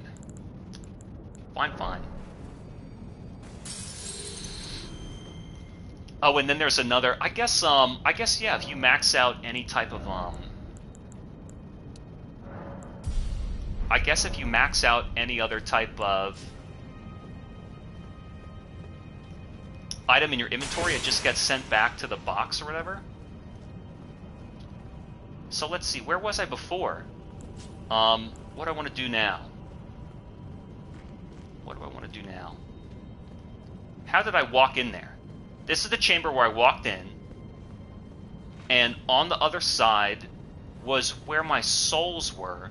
So there's the soldier right here. So let me see what the hell is even up this way. Nothing. It's just a fucking item. And he doesn't even see me. Fuck you guys, dude. Man, they're gonna... That's like typical Miyazaki. Chases you into a boss arena. So then now that I'm in here, I see that cellar doorway, and then I also see this. Maybe they both go to the same spot. Let's see. Do you think that's an optional boss, or that's required? And another site of grace. Okay. So then this must be like the main area. Well, then I'm not going to go down this way. I'm going to go down the other way. I'll go down the other way. And then we'll just explore what else is around here. Just you know, plow straight through that. Because there were other parts of this level that I didn't get to, right?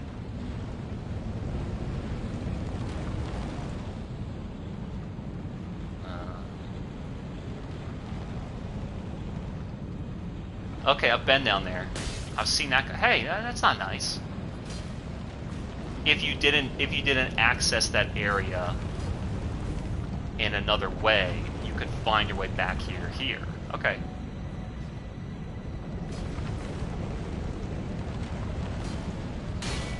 What the fuck is this?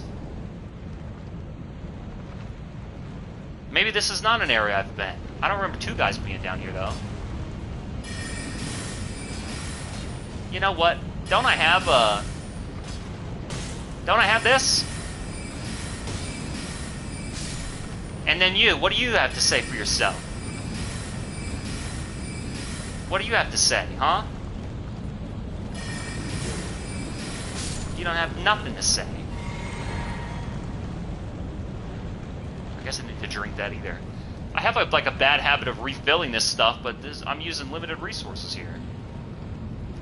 Limited resources on my ultra difficult magic build. They just beat the Godskin 2-0 first try. Was that a dog? Okay. So I have not been out this way. Alright. Well, what a perfect reason to explore it.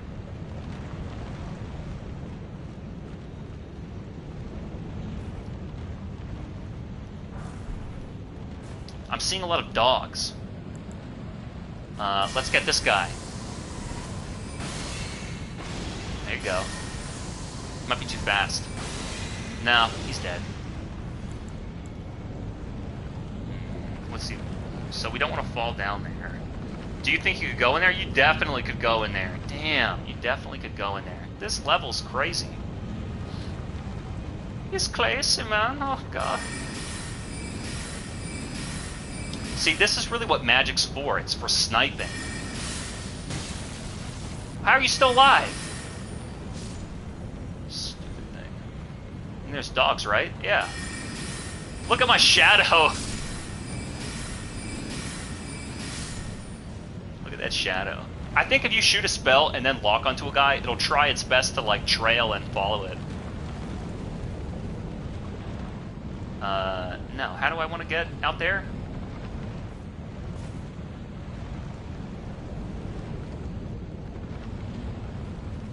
I'm liking this area so far, got to admit. In terms of the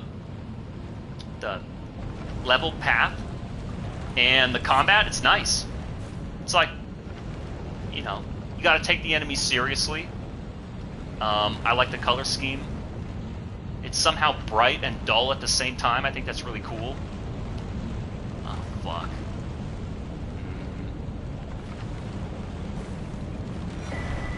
Holy Hero Rune. And then,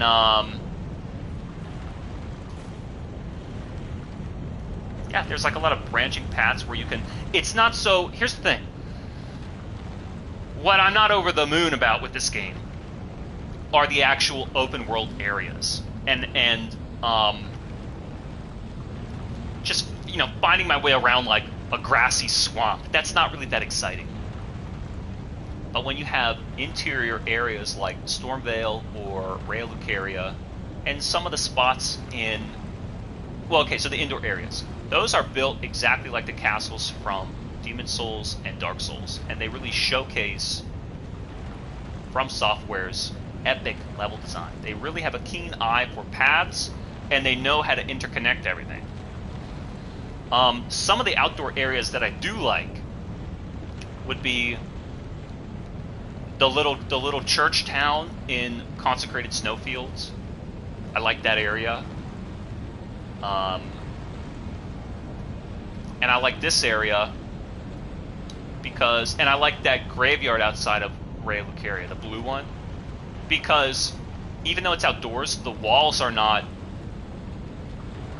directing your paths, but the ground, the available floor is directing your path. And so you still have to go a certain way. You know they're making you go a certain way, you have to jump down. And then the paths kind of spiral back around. And it feels like you're slowly exploring this little area, but you're remembering the route. I think that's really critical to making a good level. You need to remember how you got there, where you were, how to get back there, where you came from, and you need to start thinking about navigating the level. Some of the levels in this game that I don't like. Honestly, I don't like Lindell. I don't know if I like any part of Lindell. There's the big outskirts, which is just more outside. Then you start going inside, and when you're like on the buildings and you're on the walkways, that's pretty cool because it's very golden. You have a lot of new enemies, and you're fighting to get down there. But once you're in the ground part where it starts to get kind of red, it's just like, you know, ladders and elevators and you know, there's every little square has big enemies in it, and you're going underground, and it's like, that's too much. So Lindell is a little bit confusing. And the same thing with Caelid. I fucking hate Caelid. The Sorcery Town in Caelid I don't really like. When it's just a bunch of props, it's like, that's why Call of Duty Warzone's maps are so junk. The current map is total junk because there's no landmarks. A good open world game has landmarks where you can point out, oh, I know where I am on the map and what direction I'm facing because that landmark is right there. That's important. So when From Software is using these blocked in levels, even though they're interconnected in all the Dark Souls games and Bloodborne games, it's really easy to learn where you're going and learn the map in your head. In Elden Ring, when everything suddenly can become spread out and there's this big circle drawn around any path, now you have to worry about, why are we making this? Are we making this an interesting environment to explore, an interesting place to be? Contrasted against the deadly enemies and this perilous journey where maybe I don't want to be here, but I have to go on this journey. That's what a level should be. It should be an environment where I get to explore. I want to be here. I want to be around here and look around here. When the level just serves the purpose to be some spiral to then, you know, wrap it all around and house these enemies, then it's like, well, why'd you make the level? What's unique about the level? So I think they do a lot in this game with the interior spots where you get, like, there's dragons flying around, there's rocks levitating, and using the color schemes to change.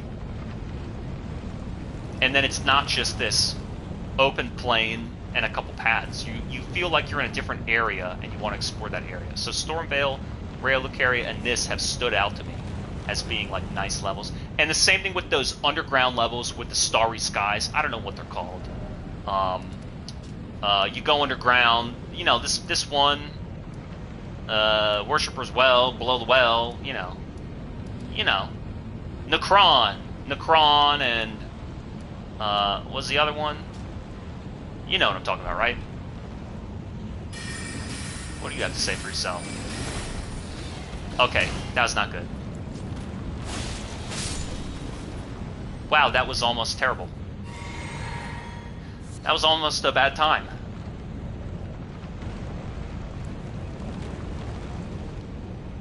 So I wonder how people feel. Well, a lot of the people who played Elden Ring are new to Souls. That was sort of the... And I was thinking about that too. That was sort of the calling card of this game. You know about it, you've heard about it, you've always wanted to participate in it. Now's the time. The future of Dark Souls is Elden Ring. That was like that was the marketing, right? Let's see. I've been over there. Have I been over there? Is that where the Grace is? No, I'm seeing some new items. So I wonder what made so many people buy into Elden Ring, other than the fact that maybe it wasn't really new players. Maybe it was... Oh my god. I thought he was... That's so fucked up!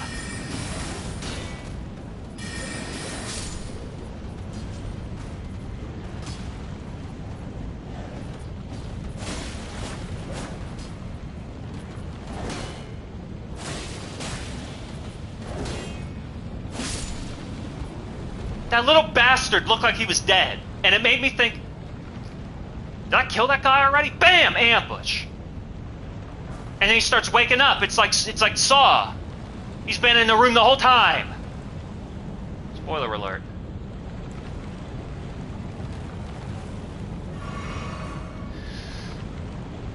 So when I saw the player numbers for Elden Ring, I thought, damn, they must have converted a lot of new players. But I don't think that's true. I think every single game that came out converted a lot of players. So Dark Souls 2 made more, then Dark Souls 3 made more, then Bloodborne made more, and Sekiro made more, and pretty soon every single game is converting more players.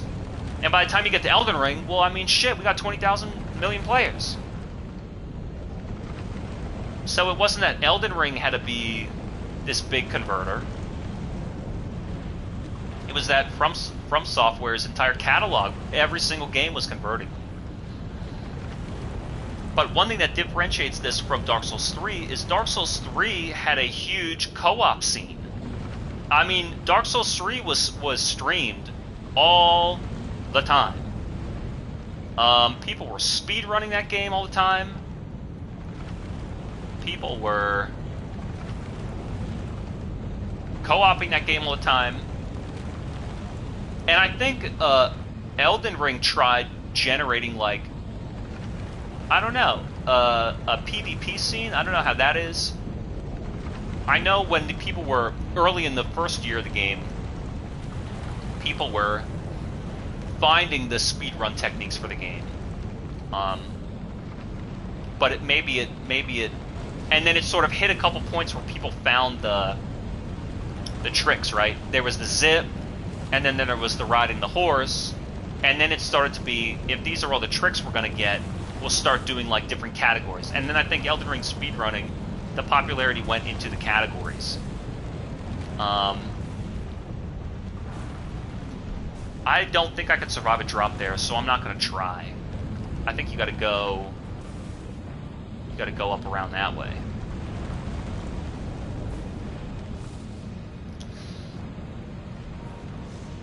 And then, of course, Shadow of the Erdtree is going to pulled a lot of people back in, and that kind of reinvigorated its popularity. And then now Night Rain is like the full-fledged... I don't really know what Night Rain is. I guess it's like a roguelite boss rush mode, but you can play it solo, so I don't know. It's like, that's what would be considered like a standalone expansion. It's funny that we're seeing that nowadays, because PC games used to do that all the time. Once they found out that some games kind of lended themselves to expansion packs, and let me think about what I'm trying to fucking do here. And then they started realizing that, oh, you motherfucker, I thought he only had spells. I thought he only had spells.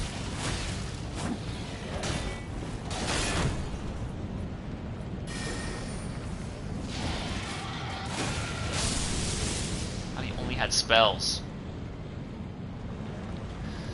So some games had expansion packs designed for them, but you needed the original game. And then some games started inventing standalone expansions where you could just buy the pack without the original game.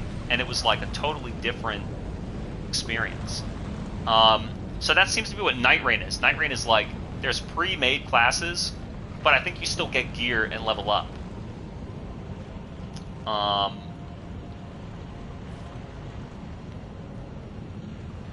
Is this on the ground?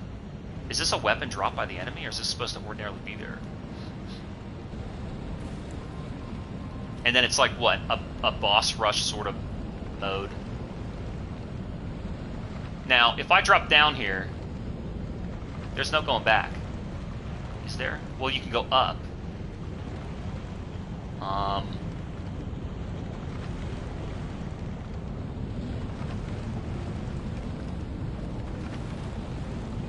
concerned about something. Let me go down first. Before I take any permanent path, let me go down. I could always drop down. Wait a minute. No, I can't. I don't have the room to fall there. Did I come from that way? Are you telling me I came from that way already? And I could drop down here? Maybe I did come from that way already. Hey, there's new enemies. Okay, that's fine. There's a new enemy. Make a mental note. So I did come from this way, huh? I jumped down from there? And I've been through that whole area? Something about that doesn't sound correct. Am I gonna hit my fucking head? Dragon Crest Talisman. Are you sure?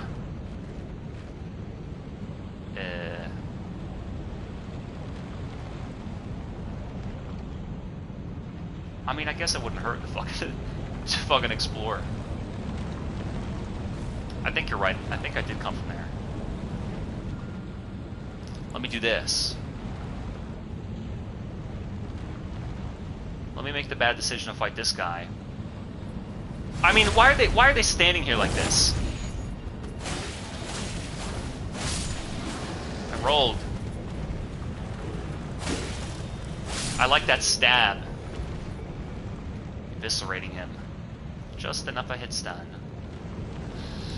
The other thing is this whole area is full of cliff faces that you can fall off if they scare you backward there. So,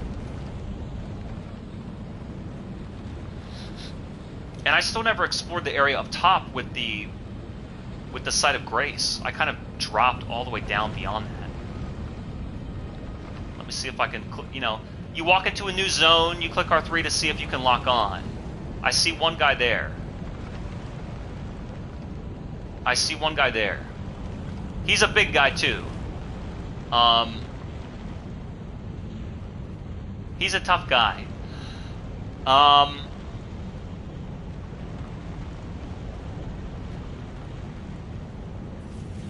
He saw me. Well, there's an item back here. Let me do this. Let me do this. I found this item, but I don't know that I can jump around there. Yeah, I can. So now what is he going to do? He's not going to do shit. He's got magic, though, so I'm not going to fuck with him. I'm kind of on my way. Damn, Site of Grace. Fuck you, dude. See you later. Coming to my birthday party? Alright, crisis averted. Crisis averted. Let me tell you what I sincerely want to do, though. Rather than looking down here. Well, nah, fuck it. I'll just keep looking down here.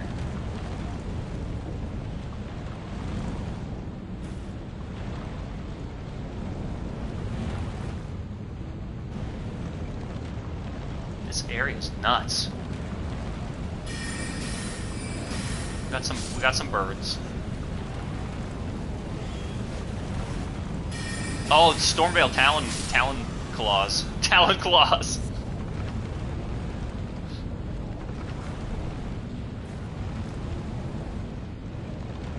Cool, it's like starting to open up.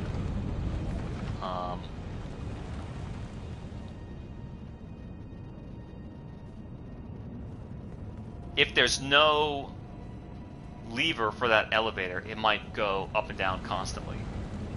But it's gotta be triggered first. What about this? There's a I was gonna say there's a ladder here. Do I need to kick it? Or it's already down? Blast that guy. He's just chilling in this lightning storm.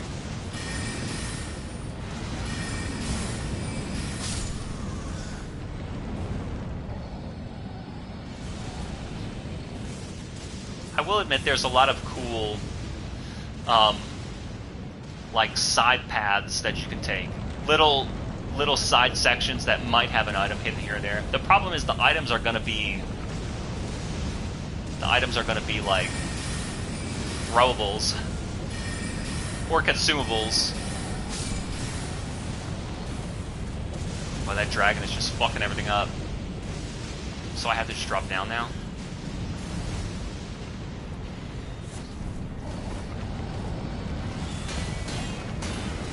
Like, look at this. And if I had, yeah, I wonder, can you do a jumping staff swing? Full playthrough? You know, no big deal, no big deal. You just, you know, eye the tiger, calm the storm. Stay calm, he shows you where the lightning is. No need to get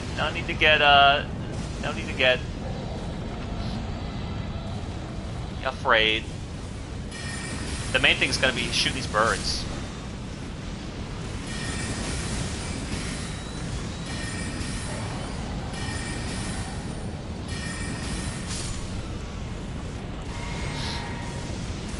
Just you know, calm navigation.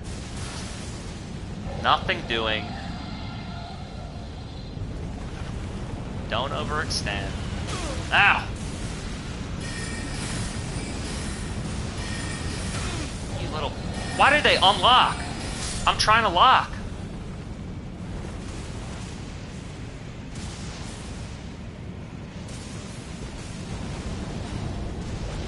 I think it's a dumb move to run to the left, but I'm gonna make that dumb move.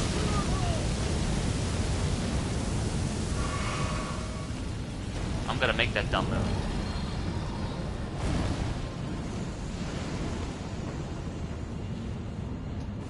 At least you can jump when you have your shield out. I think there was one game where you like couldn't roll while you were blocking or some shit. I don't know if I made that up or not, but ow.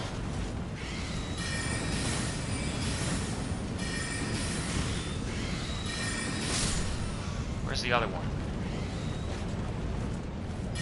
I like this idea of an enemy is pretty cool.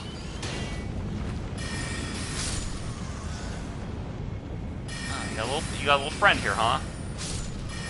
Got it. And you have to be willing to spend a lot of mana.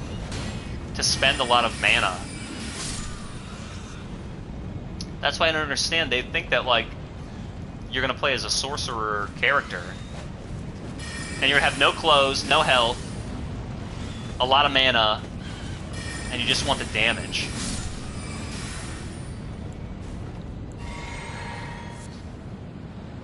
I'm tricking again so I don't get fucked up over here. I like doing it, not that I gotta do it first try or anything like I did with that Godskin duo, but I do want to find my way from one spot to another so that I can, you know, keep the level idea in my mind. Oh, do I want to fall down there? But then you can go up this way. Hey, is that dragon even still here? Or did he bounce?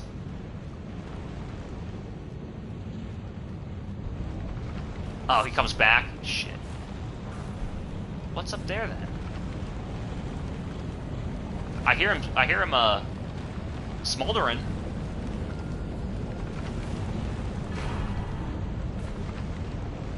What's going on? So I could take that path down. Man, there's so many branching paths. I never even took the Site of Grace up top. I took the elevator by those guys huffing fumes. And then there is that other Site of Grace I don't even remember traveling down. And then now I've got this down here, but I don't think you can go back up that way. But then again, there's a Site of Grace right there. I'm going down this way. Right? Well, the dragon's not here. Maybe I should go up this way. Choices, choices. Because he left, I'm going to run around and see what's up.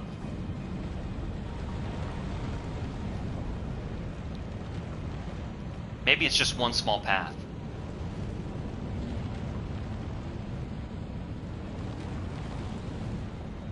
See rocks around that side too. Oh yeah, see, click R3. Click R3, find the enemies.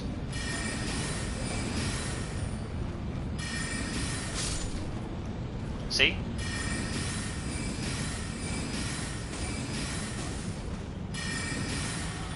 Advanced strategy, click R3. Snipe them out, use magic.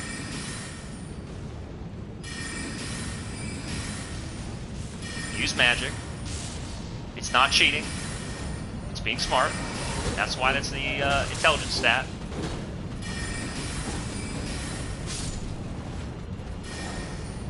I tell you, I'm planning the big Hogwarts Legacy playthrough after this too.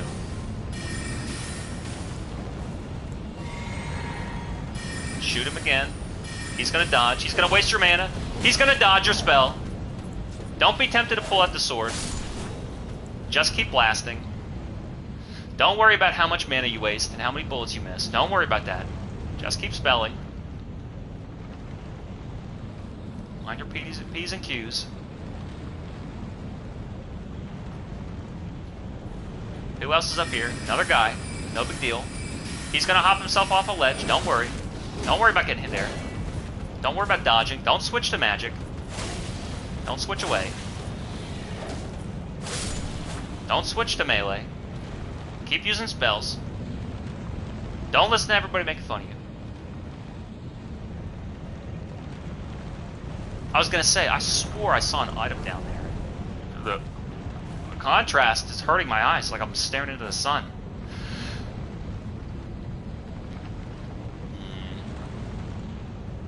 What do we got going on here? So now I'm gonna walk up this.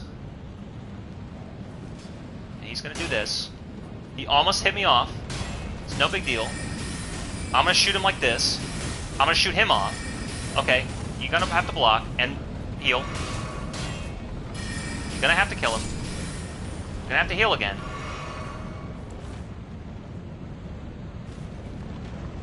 Then you're gonna have to remember that you got your blue mana selected.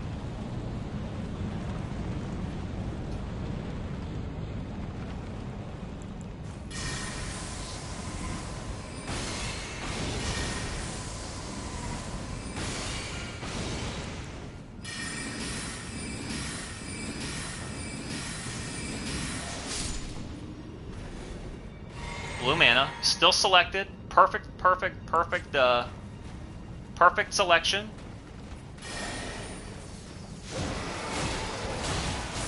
Why was that not a, I'm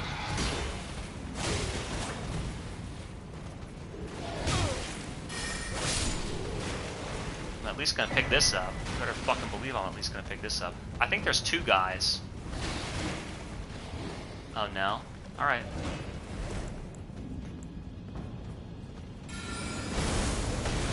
How do you like that? He doesn't really. He doesn't really give a fuck about that. That's odd.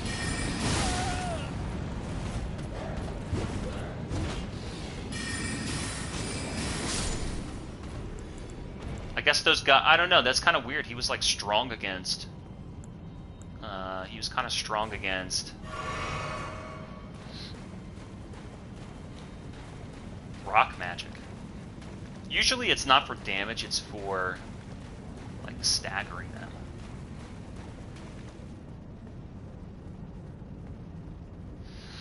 So let's see. The site of grace up top. The path by the armor guy down to the birds, and then the path downward toward the church.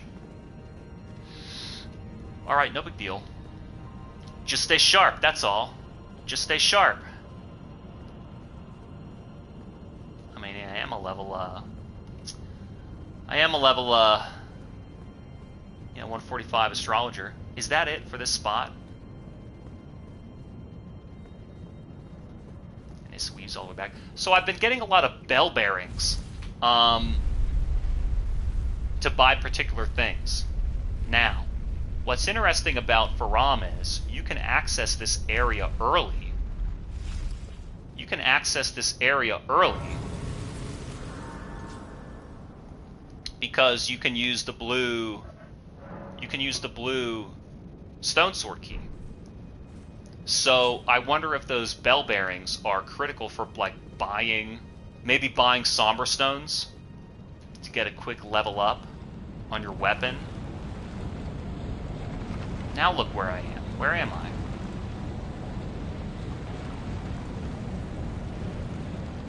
I? Okay, this I know is the boss. I know in there is the boss. So we've kind of come to the end of the line. I want to go backward and explore some more of this spot. But I think so far this area has been a victory. It's been fun. And it's kind of a key area for the game. And it took me forever to like get around to doing it. I just have to think about where I've already been.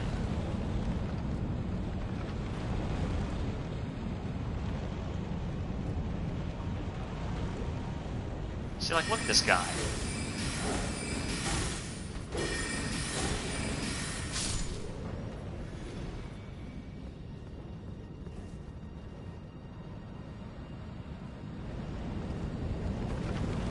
Those guys are dead. What about this? This is a real ladder? Yeah, okay.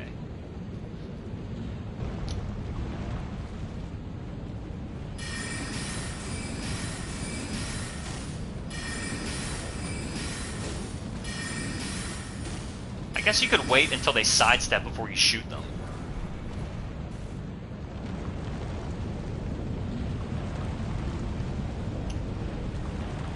Yeah, this area's been very descending, like you're traveling downward. It didn't really look like you were starting at the very top. Once again, click R3 and find the real enemies.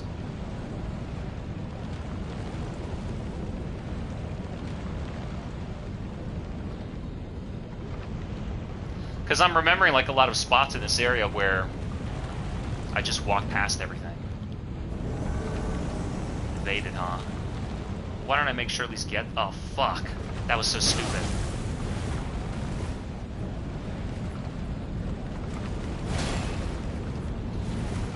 I mean, I only have 40,000. It's no big deal. Let me see if I can at least kill these other dudes. Or you know what? Why don't I climb? Fuck that. Why don't I climb? Dude, let's play this smart. He's returned. Alright, now wait a minute.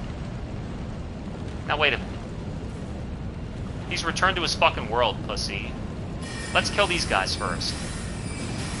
Man, they're fucking armored up too. It's heavy guys too.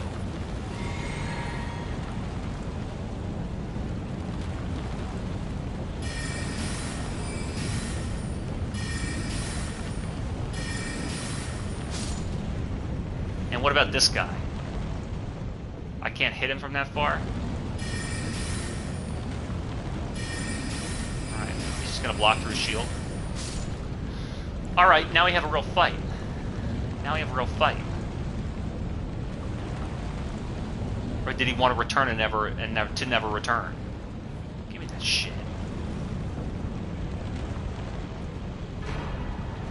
Old Lord's Talisman. Let's see what this does. So this is kind of like an extra thing.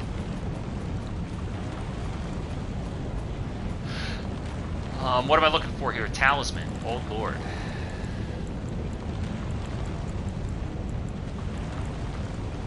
Extend spell effect duration. Not bad. Enhance charge spells and skills. Raise potency of incantations. I mean, not bad. I don't think it's necessary for this build through, but it's not bad. I'll say it again, the graphics look great. I think that they really fixed either the lighting and the frame rate or the resolution or something, but it looks better than it did on day one.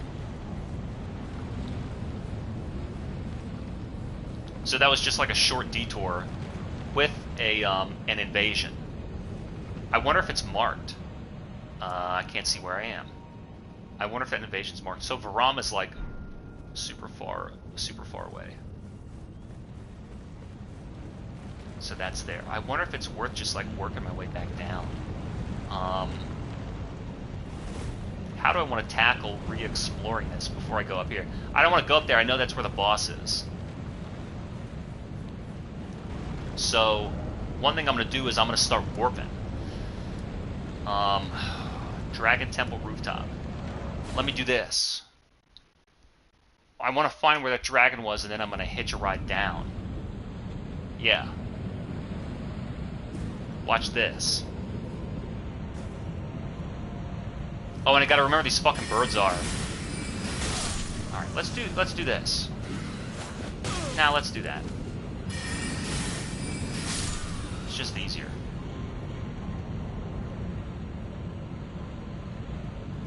So what's the deal in there? We're gonna try and figure out what that is.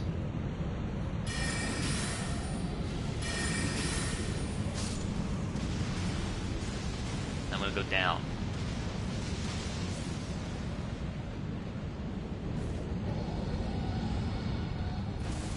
Oh yeah, they're like perched on there. So let's go under here and see if I can save myself from this roof lightning.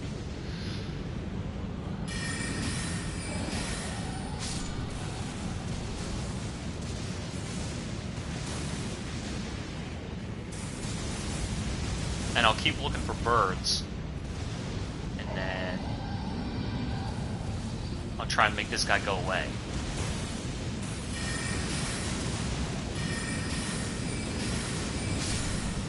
And there's another one, right? Yeah. There's a lot of them. I probably don't need to hit all of them. Pillage corpse, huh? So I'll hit that guy because he comes and ambushes me.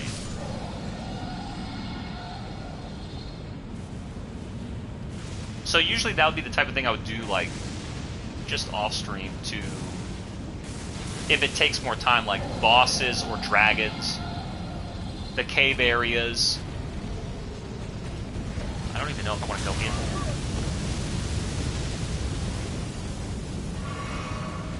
And then I want to find a safe spot to fall. This'll work.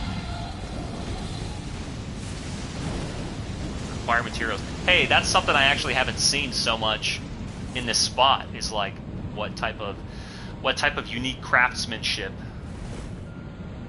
you can do with these materials.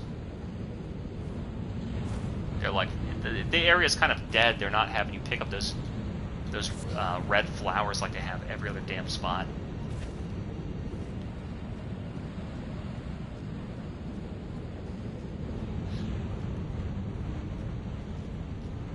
I guess you jump down this way.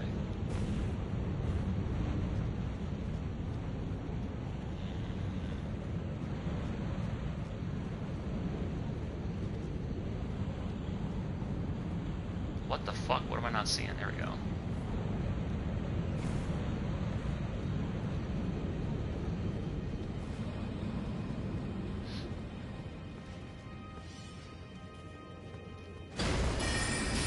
Alright, we got a wind guy. Oh, I was trying to bat. Yeah, nice. Am I fucking dead? I can't. I'm stuck.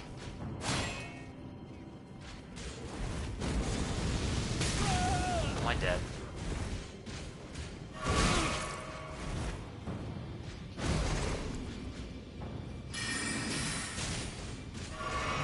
Let's go to the courtyard.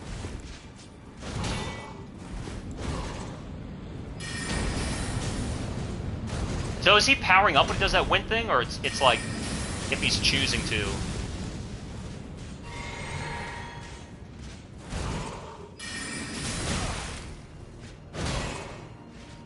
That does big stamina damage. Whoa!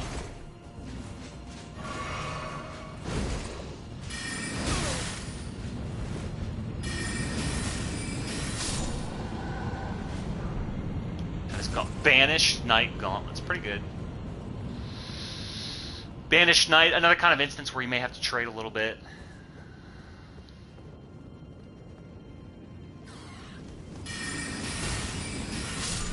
I just like this, the color scheme. It's like really sheer, right?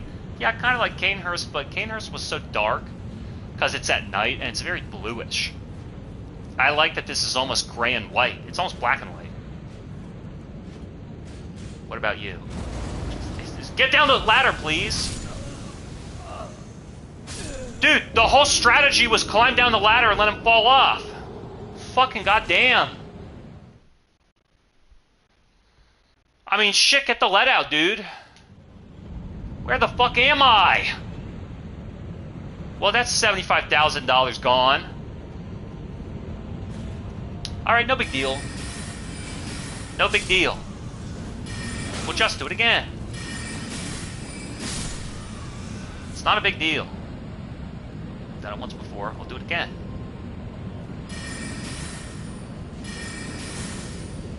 I wasn't going to buy anything with those $75,000 anyway. Look, you have to get really close to that ladder.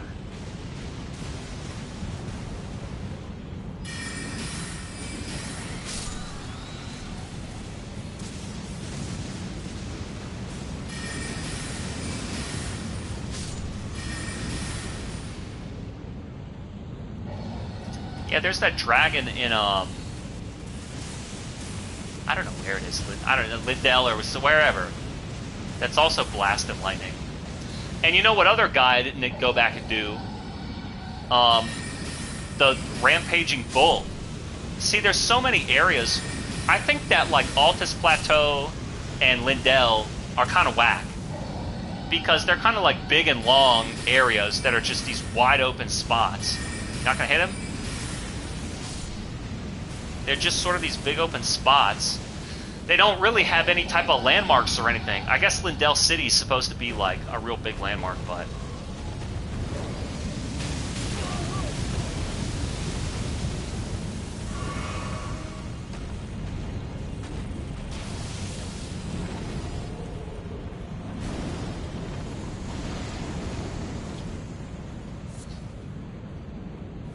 yeah, I thought those areas were kind of just like... And the caves and the mountains, they're sort of just like these open areas. What's the Mount Gelmer? Fuck that area. It's just wide open. Now again, there's some strong enemies, some good combat, but you know, I like this where I'm exploring and I'm trying to find my way through a level. The other one that's cool is that blue castle where you fight all those hand spiders. That area is cool.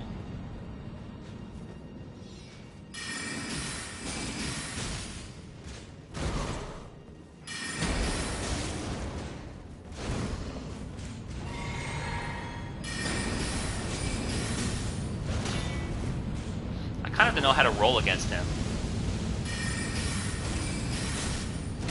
I rolled there.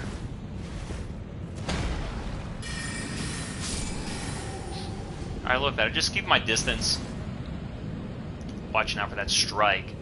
That took a long time to get back to, though, so let's handle this guy. There's a bird.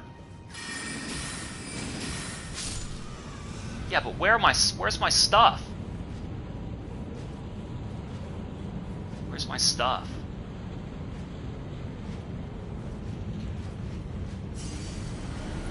Look, climb down.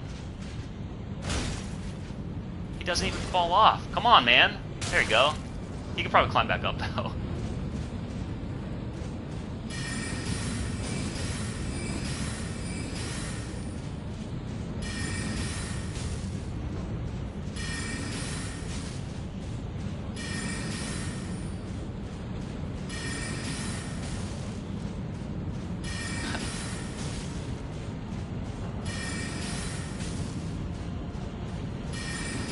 This is exactly how I beat that bird in Consecrated Snowfields 2. It's exactly how I did it. Who gives a shit? Why do you think I picked this build? Now wait a minute here. We got a lot more guys here. And he's gonna see you walking through there, right?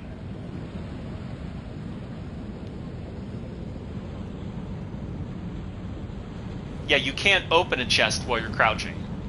But if you use your shield while you're crouching, you'll stand up. Give me a break. So do I want to fight this guy? The obvious answer is no.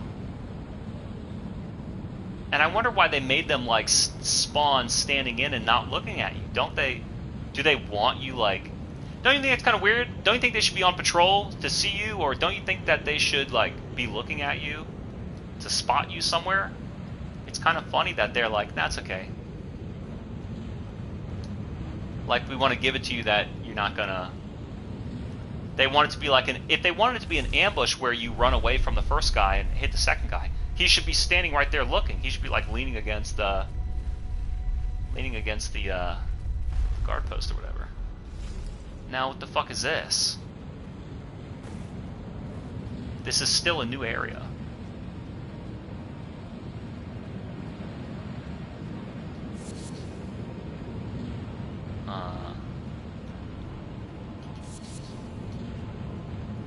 This is still a new area.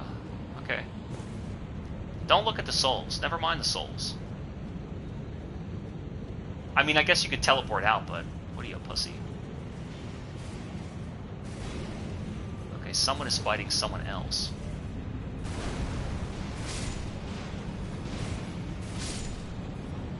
That is a really big guy. That's another big guy I don't want to fight. He is just slaying them.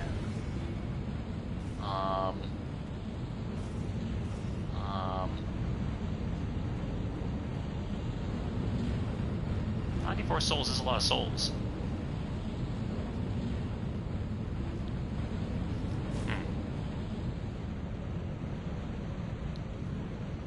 Spinning weapon. What does that do?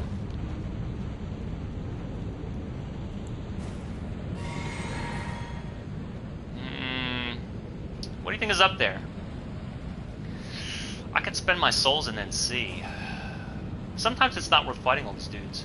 Even in like games like Castlevania, sometimes walking past these guys was a good idea.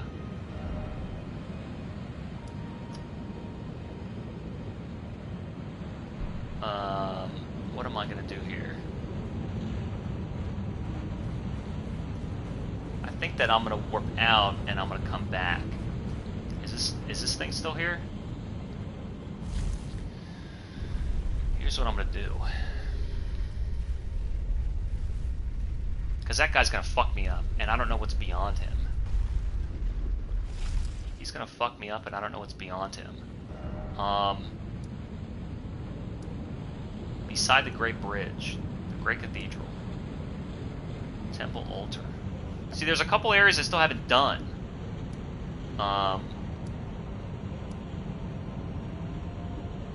There's a couple areas I still haven't done.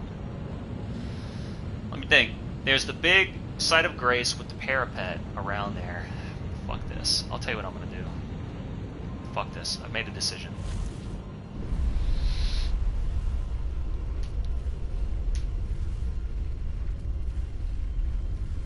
Because I want to backtrack this way.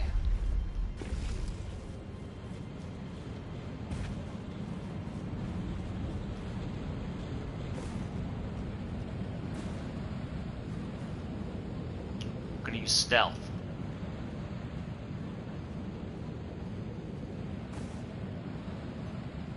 I'm gonna use stealth.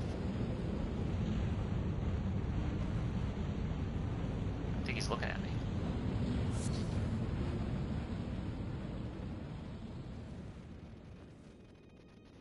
What is out there?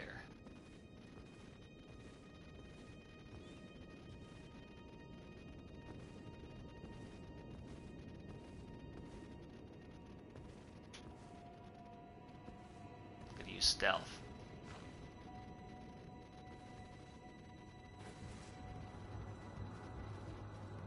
He has cool armor though. He has cool armor.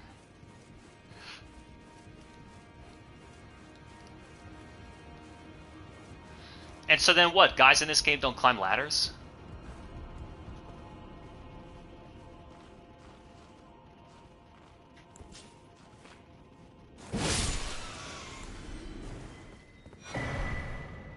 Bolt Drake. And I'm back out here.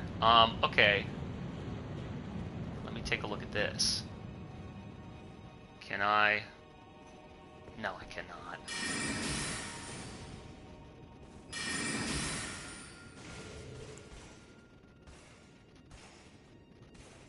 I think that he...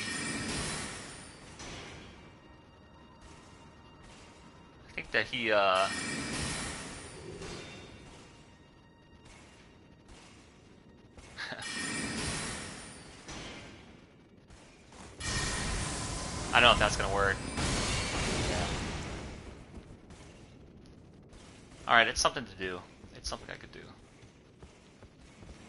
What do I want to do up here? So now let's warp and explore. So what? Dragon Temple Rooftop done. The Great Bridge is the boss. What's Dragon Temple Altar? There's two that are right from the boss room. Two that are right from the boss room.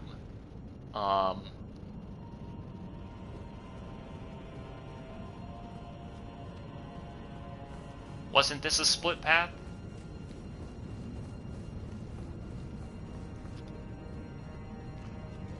Which side of grace is this?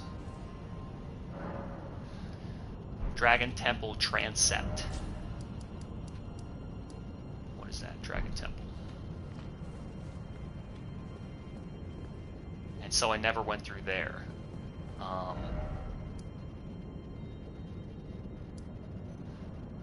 Crumbling Beast. Grave. Beast Grave Depths. Temple facing balcony. Dragon Temple. I'm trying to think of the areas I didn't go. So I remember the big site of grace, and I took the by the huff. There's the huffing guys we did. The big site of grace. Maybe I did do that. Maybe I did do that. Maybe that just translates back down here. Maybe let's go from the top. Let's warp through all of these and see what they are. Let me warp through all of these and see what they are.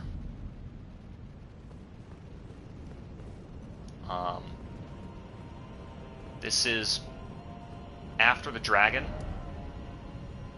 That's before the dragon. That's after the dragon. This might be... Well, that looks cool. So this area, I guess I did this.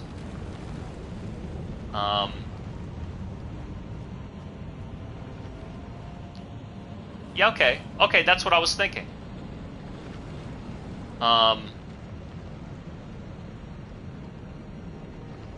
But there was one other split, right? Wasn't there one other split that I didn't do? Look at that. There's shit up there. Oh, fuck. Maybe I'll have to come back and do some of this on my own. Let's see. Because there's like an entire top part to this place that I didn't even climb through. I can see items on the ground. And the dragon, and there, and he's back up there.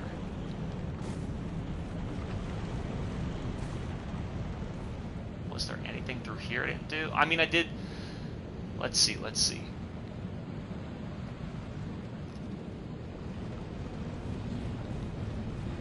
The pavilion, I went under the pavilion. There's the elevator. That's where the smoking guys are. I don't want to run through here and die.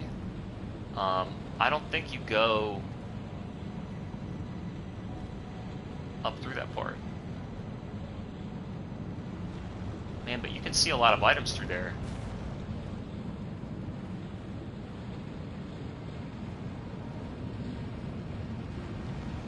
Like, it looks like you can jump across there. From the top of the pavilion. I don't know, some of this stuff is so crazy.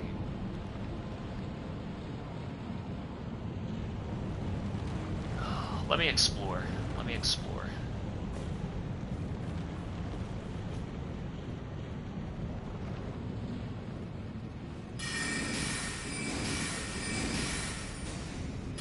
still alive by 1 pixel. That sucks.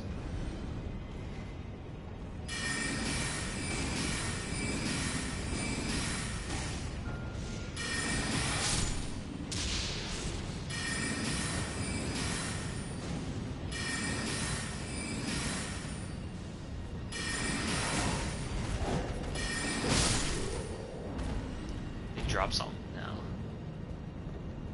That guy did.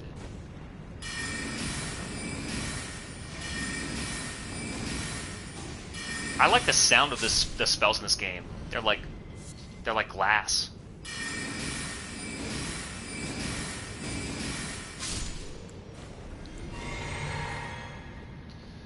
All right.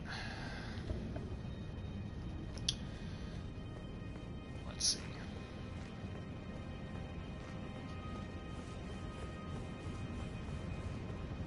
Yeah, on top of the pavilion is the other way. Let me just look and see what's going on, because it looks like you can get out that way, right? Not by there, but... And how did I get on top of this? You can't get back on top of this from down here once you fall? That doesn't really help me then. That doesn't really help me then. So then I have to be up here. Let's take a look at the top of this pavilion.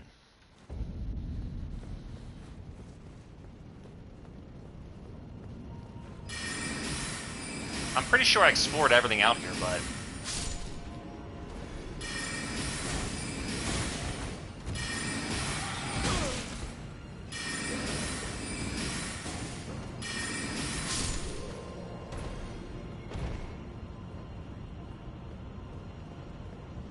Because then there's all these dudes. Yeah, I'm still just in here. This is still not helping. I thought that you needed to drop down somewhere.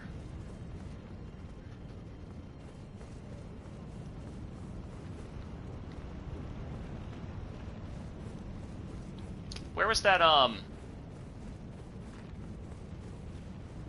Maybe it was maybe it's even before the first site of grace, who knows?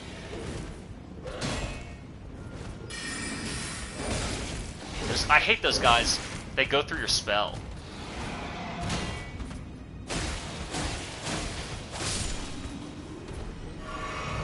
They like duck underneath your spell. Crouch dash. Okay, maybe I'm just grasping at straws here. And this right here. This is what I'm talking about.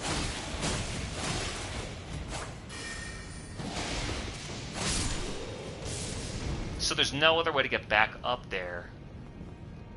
That's impossible. How would that be?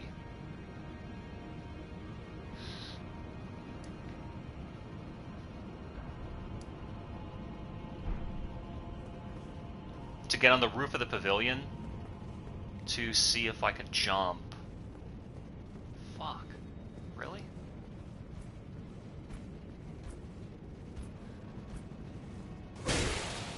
He doesn't backstab him? Whatever, it worked out fine.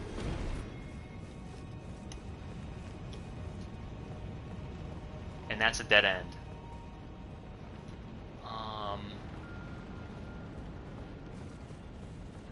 Well, with all these guys dead.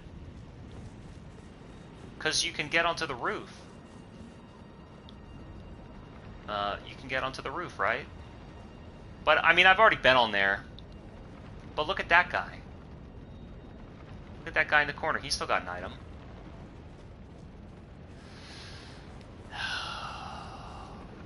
Let's see. I don't want to just respawn. Those guys are down there. Was there anything I didn't, like a ladder I didn't go down? Is there still one more guy in here? What the fuck? Why did all these guys spawn back in? Alright, that's it.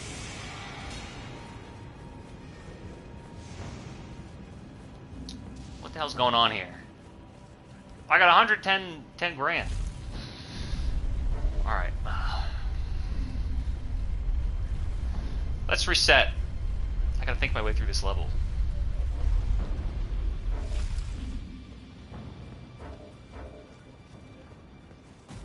It's not letting me warp.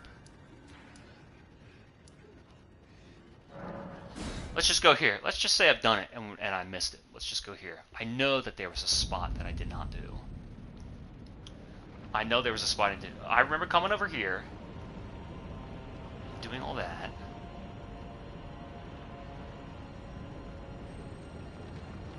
So that's the area where I was, and there's a dragon on this roof. So what's in here? I have to come up here some way. Let me see. How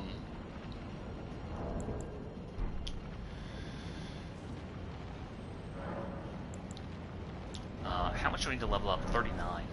All right. Was there like a left way that I didn't go?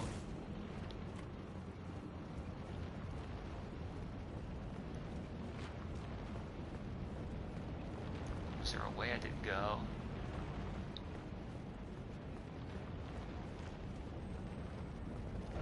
Maybe let's just do this. I mean, just take the most obvious path. I know for a fact I've not done this. So let's just go through here. I know for a fact I've not done this. And I may have retraced every other spot up until this point. So it'd be easiest just to explore here.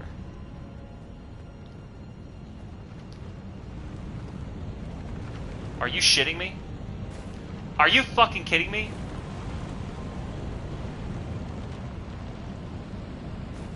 You're kidding me, right? That's not a way I'm supposed to go. I'm supposed to get stuck there. Are you kidding me? I'm supposed to come down from that way accidentally, get stuck, thank God there's a site of grace, and then walk into a boss room? Are you kidding me? Oh my lord.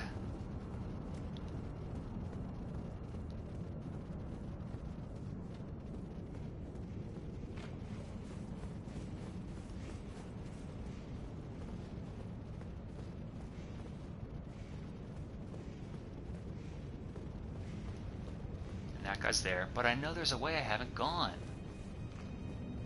Oh my lord.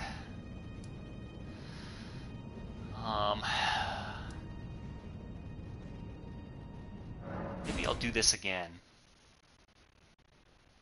Maybe I'll do this again. No, I wanted the other one. Fuck. Alright, I'm getting lost. I'm getting lost, sorry.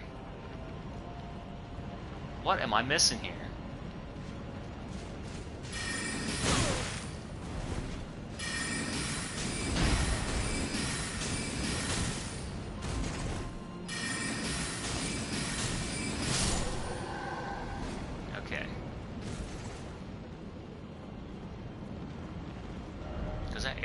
Long. There's like this big scoop of space. Temple facing balcony. I gotta get up here somehow. Temple facing balcony. I'm done. And then dragon temple. Well, if I want to go back here...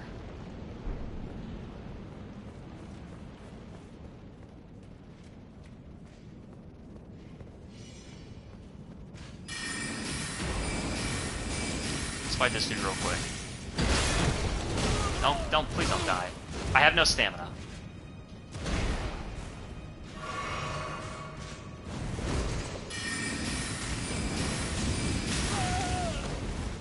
I like that his fire knocks me down. I like that his fire knocks me down. And there's nothing back here. I just feel like I'm missing a huge spot.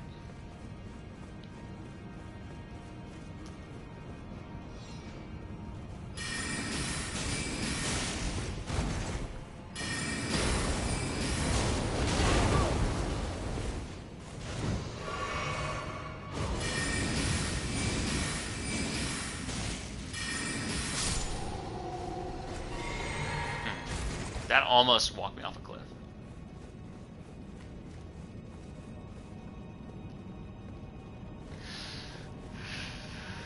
So then, what's the other way? Because there were those big, like, rock stairs. I lost track of, like, where I had not explored. There's going to be tons of enemies out here. I did all this already.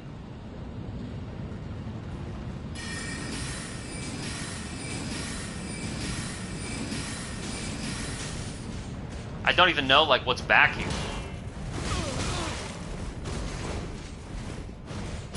Oh, you fucking asshole.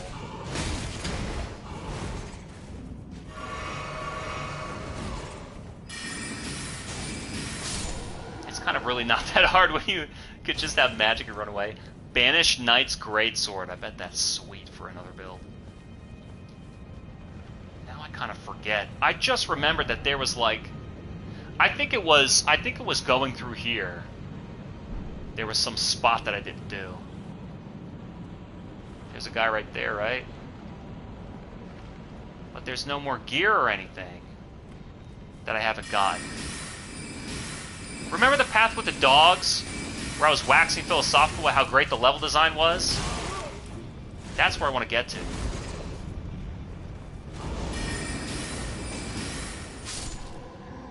That's where I want to go.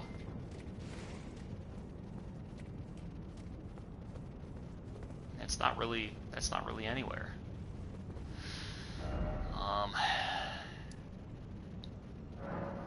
Temple facing balcony, I guess. But you just run down. And then I twisted back around. Where was the guy, the armor knight before the bird balcony that I ran away from? Where was he? I'm running. This is probably psychotic. See, look at this. What is this?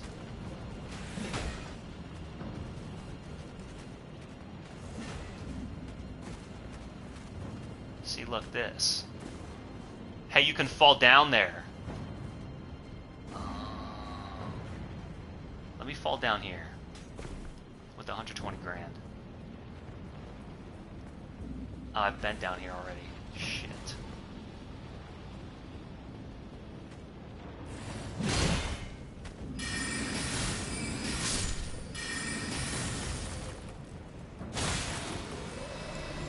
Alright. Alright. It's just another way through here. I know I'm missing something. What? I guess I have to. I have this. I don't have my sword.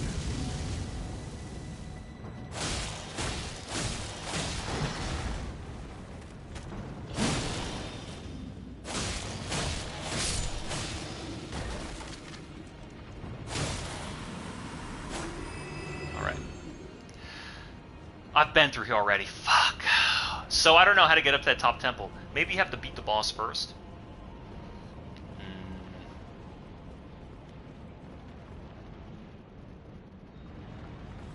Down here. I've done this also too, falling down here. I think. Maybe not.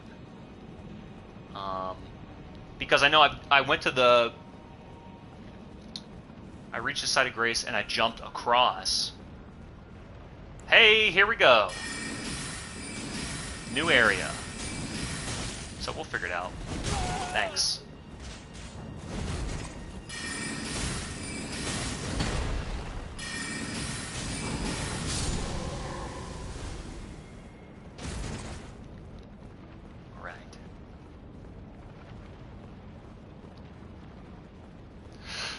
Because I can't see like where I've been around there.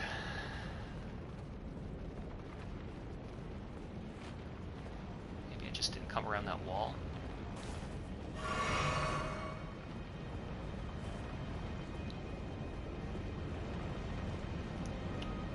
Don't walk up.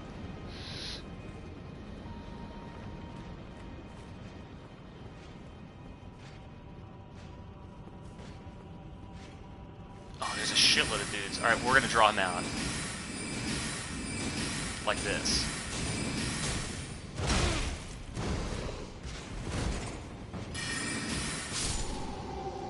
Easy to do.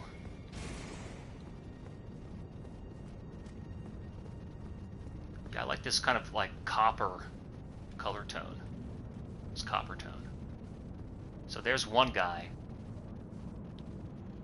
Where's the other guy?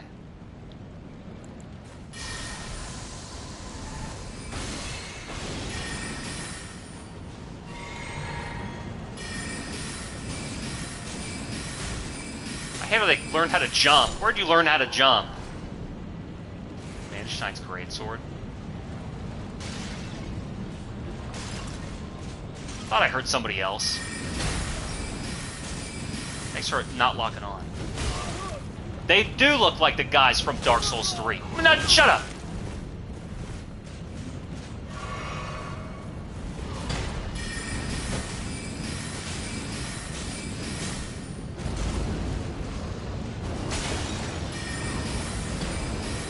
Stop fucking unlocking!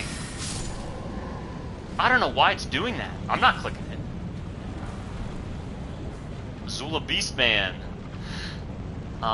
So this is where it was. The transcript or whatever. What a fucking stupid area.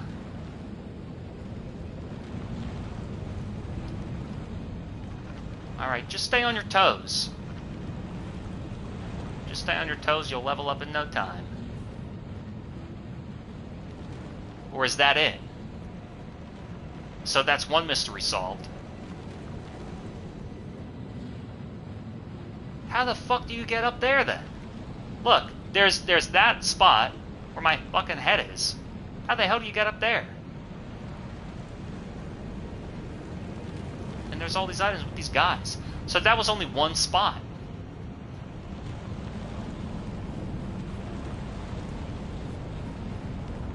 And then here it is. I can't believe I beat Godskin Duo first try. That's tight. Fully upgraded. Level up. What do I need? 200 bucks. Probably more than 200. We'll do a 4.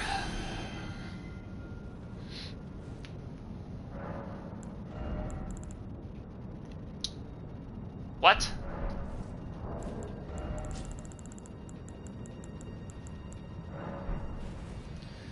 Just do it. I still think even 4 is not enough. Should've just done the fucking 8 the first time.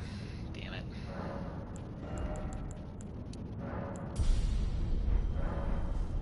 So now what? Let's see.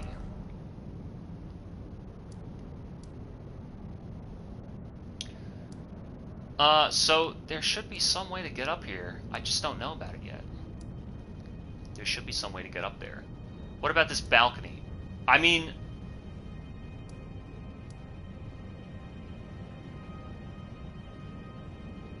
Where am I now? Remember I ran to that... Here's what I'm going to do.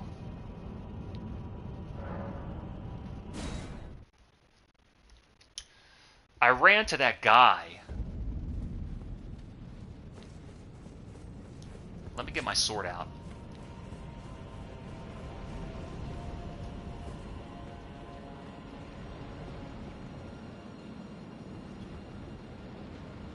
Yeah, here we go. But let's take a look. Let's look. Alright, I'll shoot him. This is where I want to go. Let's retrace this area.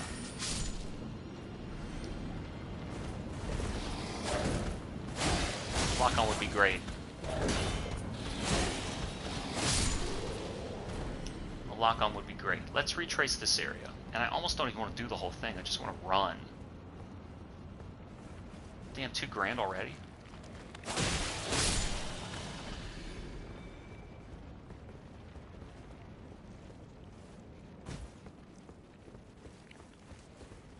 I don't know if we'll make that yet, just barely. And there's a big guy up here, right?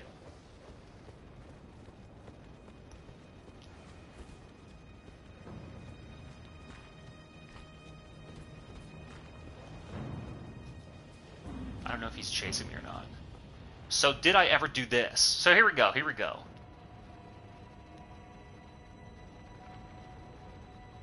Because look, you're supposed to be able to climb somewhere. I think I did that. And I'm fairly certain I did this too. And didn't I say I don't want to drop off somewhere before I explore? That's the Great Bridge, that's no big deal.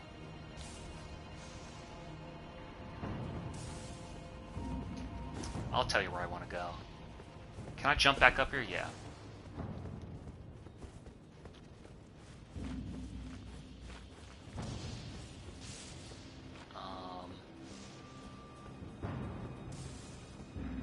I got ambushed. Was this some spot? This is the spot where I said I don't want to drop down here. Fuck. So then what am I missing? Okay, let's go up here. What am I missing? Because I see items that I've not picked up.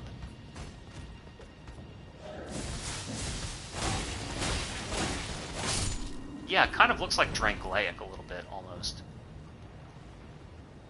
And what was that? That's where the dogs are eating. Maybe I gotta go up that way.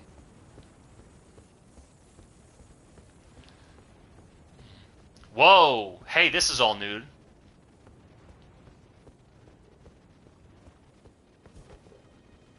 Okay, let's handle this guy. He spotted me. His friend spotted me.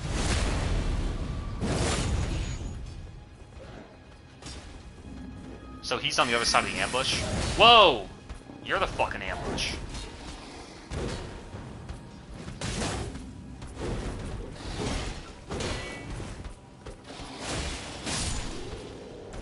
You're the fucking ambush. His friend ran away. I think he's coming around the other side, maybe. Okay, look at that door.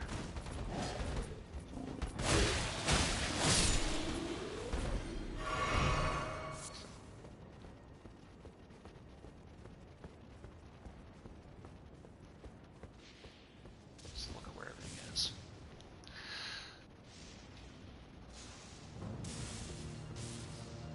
I think I've been through that way.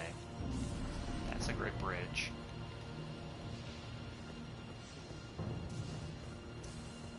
There's another guy. He's humongous.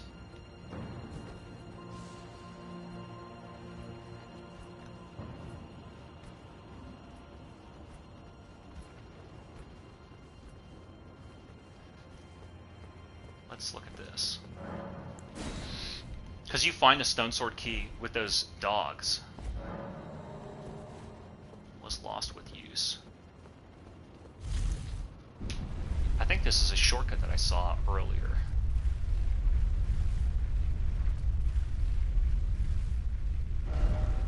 Oh no! Hey, here we go. Hey, here we go.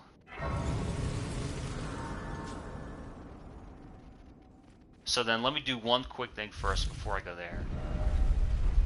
Alright, that's what it was. There's still this area though.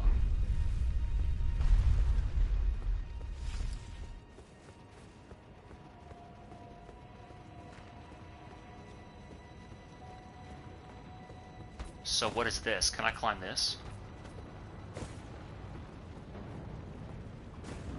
Is this worth doing? Well, hell yeah it would. You see what I'm saying? Okay, no big deal. I have a lot of health. I want that dog though. I want that dog dead. He has a lot of health, this dog.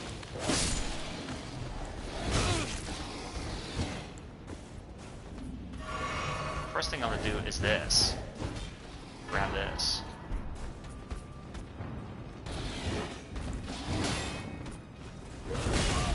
Roll.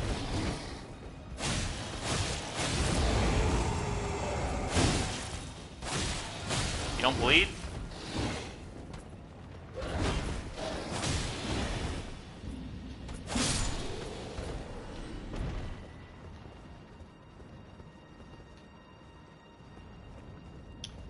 So, I don't know where this is. Ordinarily, you're on the spot below, and you drop out below. So this is somewhat new. Maybe it's just one spot.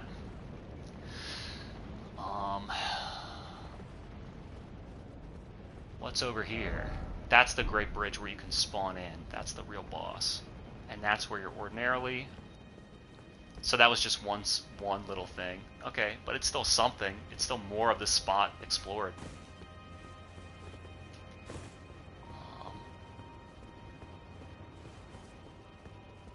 Like this cloth banners. But this is the real meat and potatoes of the level. Okay. I'm gonna sit at this bonfire too.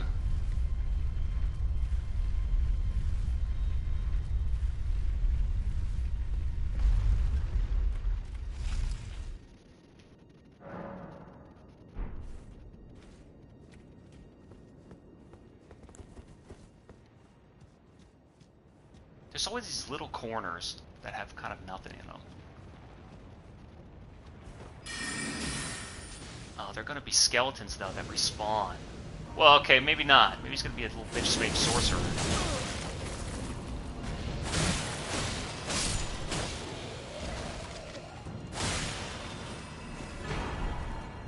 Lofty ruin.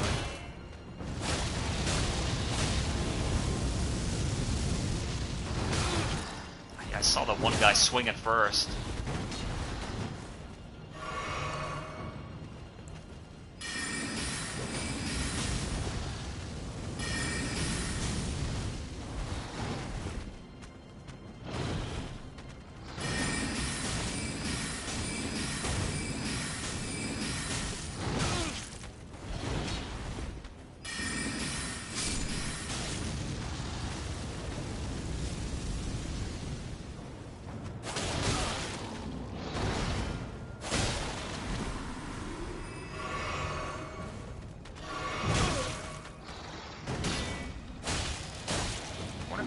My magic. Oh, fuck! I wonder if I should use my, magic stance attacks. I mean, they're really good when you know the enemy is weak to magic. And you can cut through. Another thing that's true is that's really useful if they have a shield. Because you can use the magic to cut through the shield. But as far as just doing it, this guy.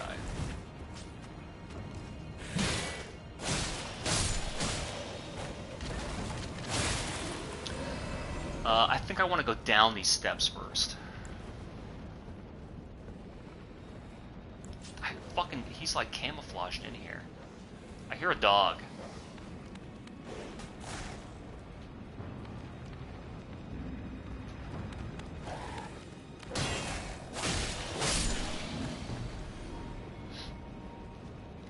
And I barely saw this dude. He's got like 98% camo rating in front of this tree.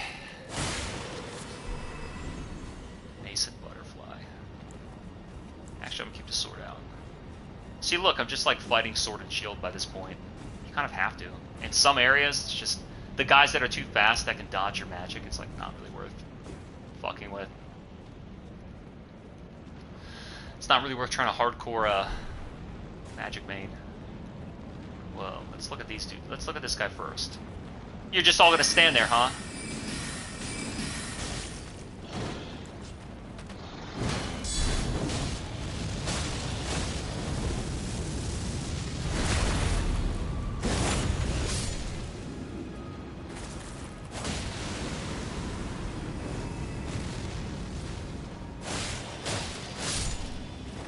You see their shadows in the wall coming down.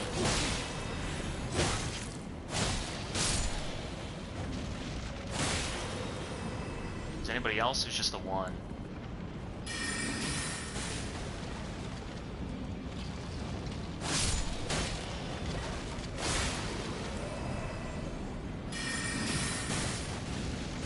Oh, fuck! There's like a shitload. Alright, just no big deal. Barely a big deal.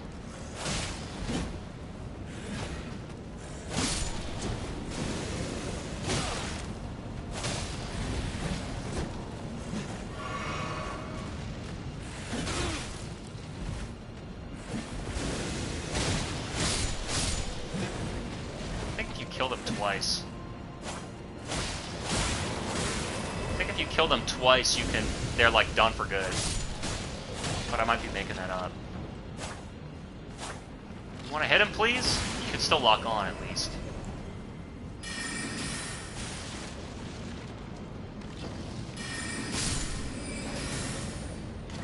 Where's my fucking sword?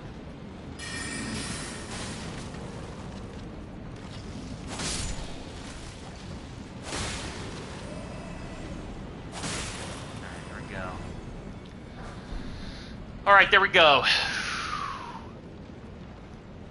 Hopefully that was worth all that.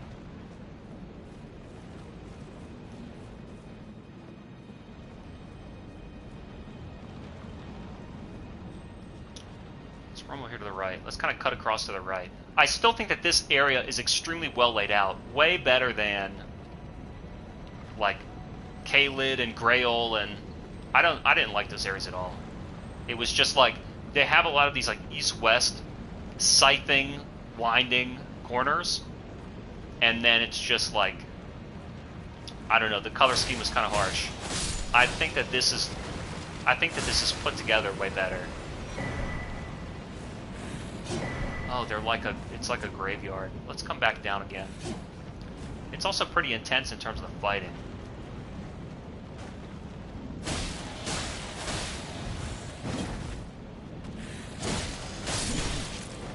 It's funny that I just played that Ninja Turtles game because this is almost like a beat 'em up too. You're like, kind of, the concept's not too far off. Just slashing at these guys. I don't want them to fall down and then I'm not prepared for them.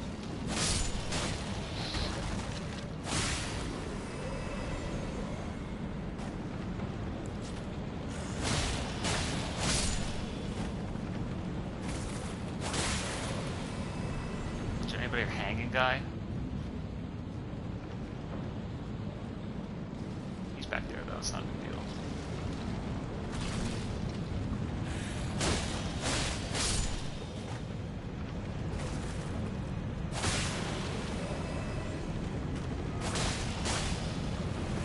Don't knock me off the cliff. That's the only thing you gotta watch out for. Like you're locked on and you roll, or you underestimate the knockback of something. You go to chase him and you're locked on and you're chasing him to like get the last hit and you follow him off the cliff. That sucks.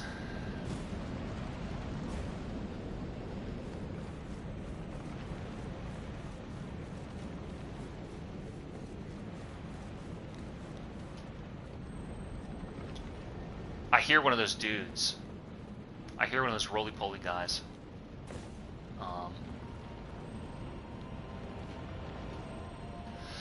If I fall down here, how am I going to get back up? If I fall down here, how am I going to get back up?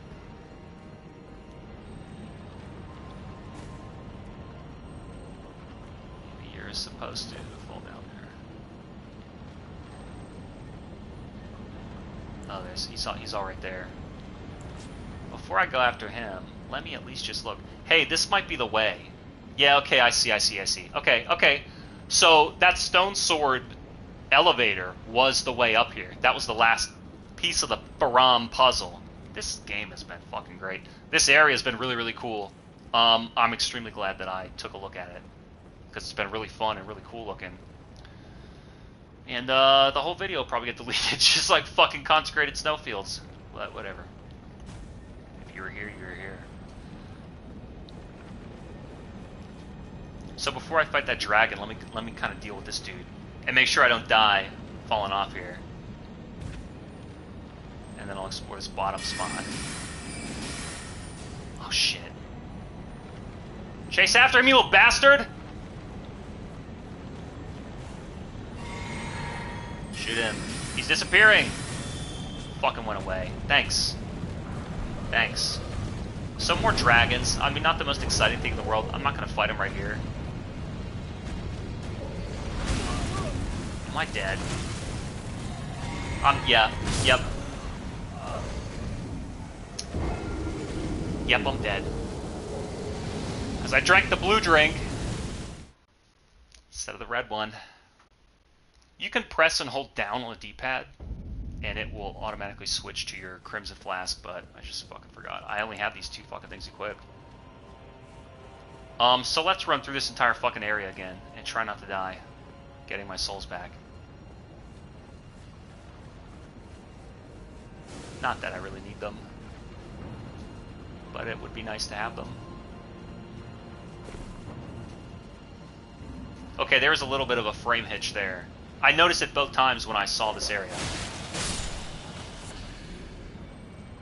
Maybe I could at least hit that stupid guy.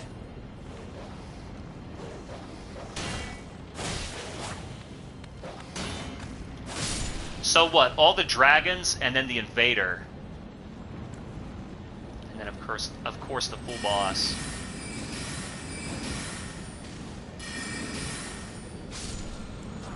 That shit. Golden lightning fortification. Where are my souls? Down here.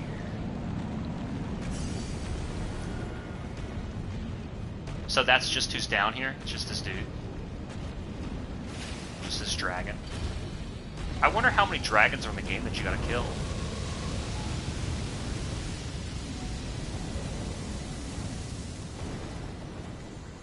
What? Oh, fuck. So, well, that didn't work. So let's see, you have to go up this way?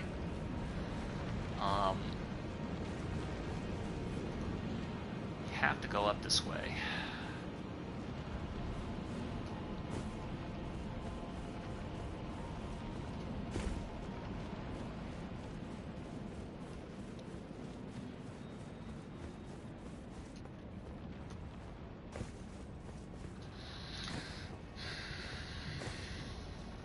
I mean, I don't know why this made me think of this, but I was just thinking about Mortal Kombat 1. The graphics in that game are kind of like very sharp and detailed like they are in this. And I think that the game has like a lot of nice animations. It really makes it clear what attack you're doing. Do I want to drop down there? I don't think so. It really makes it clear what attack you're doing and just like all the detail in the animations. And the game's just not designed well in terms of the strategy, like 8-frame jabs leading to 50% combos, but an 11-frame throw. Maybe if you have a certain character or cameo, you can combo off it.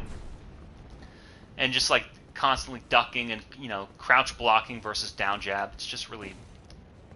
everything in that game, it's like so minus. I don't know why they didn't just make things like neutral, like, you know, plus 1, 2, 3, minus 1, 2, 3. Like, a jab is plus 3, it's a 50% combo, it's 8 frames. Why are you, like, a standing jab is the best move in the game? It just doesn't make any sense to me. It'll interrupt anything and lead to a full combo. It's like, just weird sensibilities of what the correct strategy is and what the correct answer is. And then the block button's really holding that franchise back after a while. Like, you can't walk back and forth, you can't do footsies. Even the dash blocking looks kind of stupid in that game.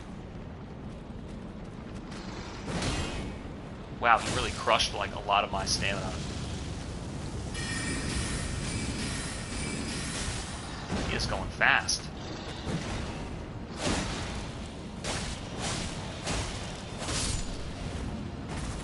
So far, I've not seen any of these guys bleed. I guess if they're undead skeletons, they would not have blood. Ancient Dragon Apostles Cookbook.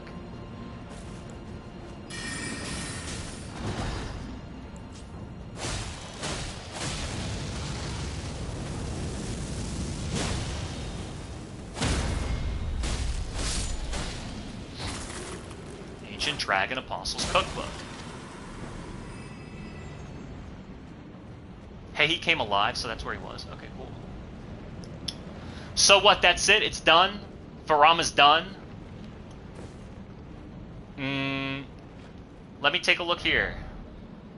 Let me take a look here. Let's go to the Great Bridge.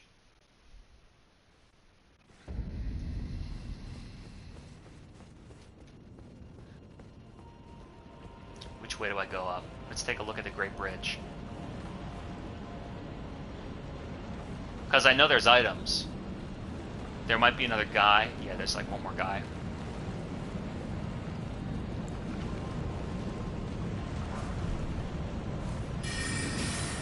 I haven't used my horse at all this area. Some areas he's like negligible.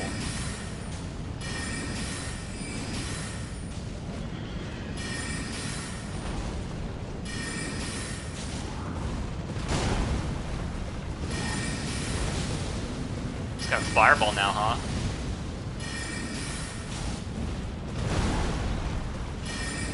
I was trying to beat this guy. I made like a level 1 sorcerer, and to beat that first dude, and it was just kind of boring. Shit. He's got 2 attacks, and I'm getting hit by both of them. Damn it. He fucking is just input reading. Little bitch.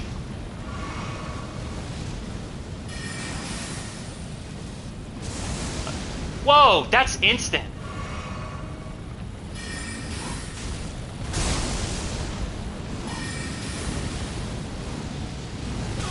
Ugh.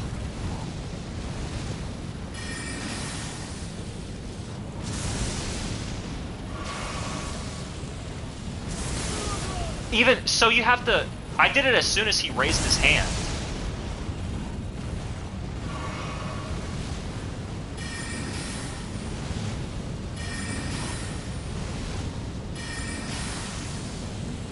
You have to wait a little bit after. No, what the fuck? Yeah, he's using magic. Might be close.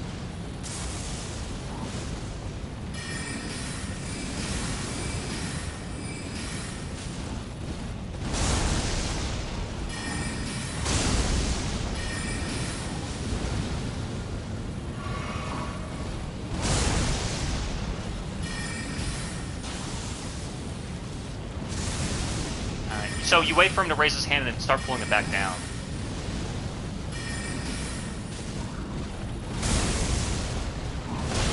Oh, double.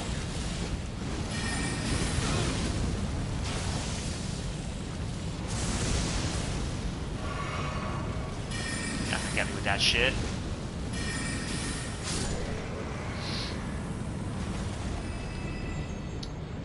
Perfect clutch. Malformed. Malformed. Malformed. Malformed, let's see. Let's see.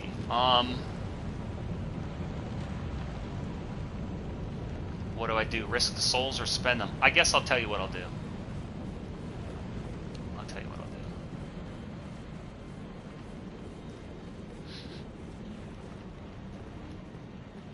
Let's, I don't know. What do you think? There's plenty that I could do before. There's plenty that I could do before trying this boss. I know he's the next big thing. I know he's the next big thing.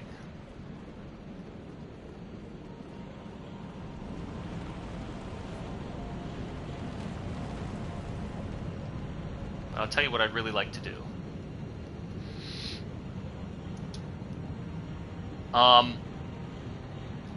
After Farum, I think the official game has you go down to Moog to fight him. And there's a couple ways you gotta do that. The way I tried doing it was going through the teleporters from consecrated snowfields. The other way is you go to where that dragonkin door is, and there's a hidden area there. We're not gonna do that.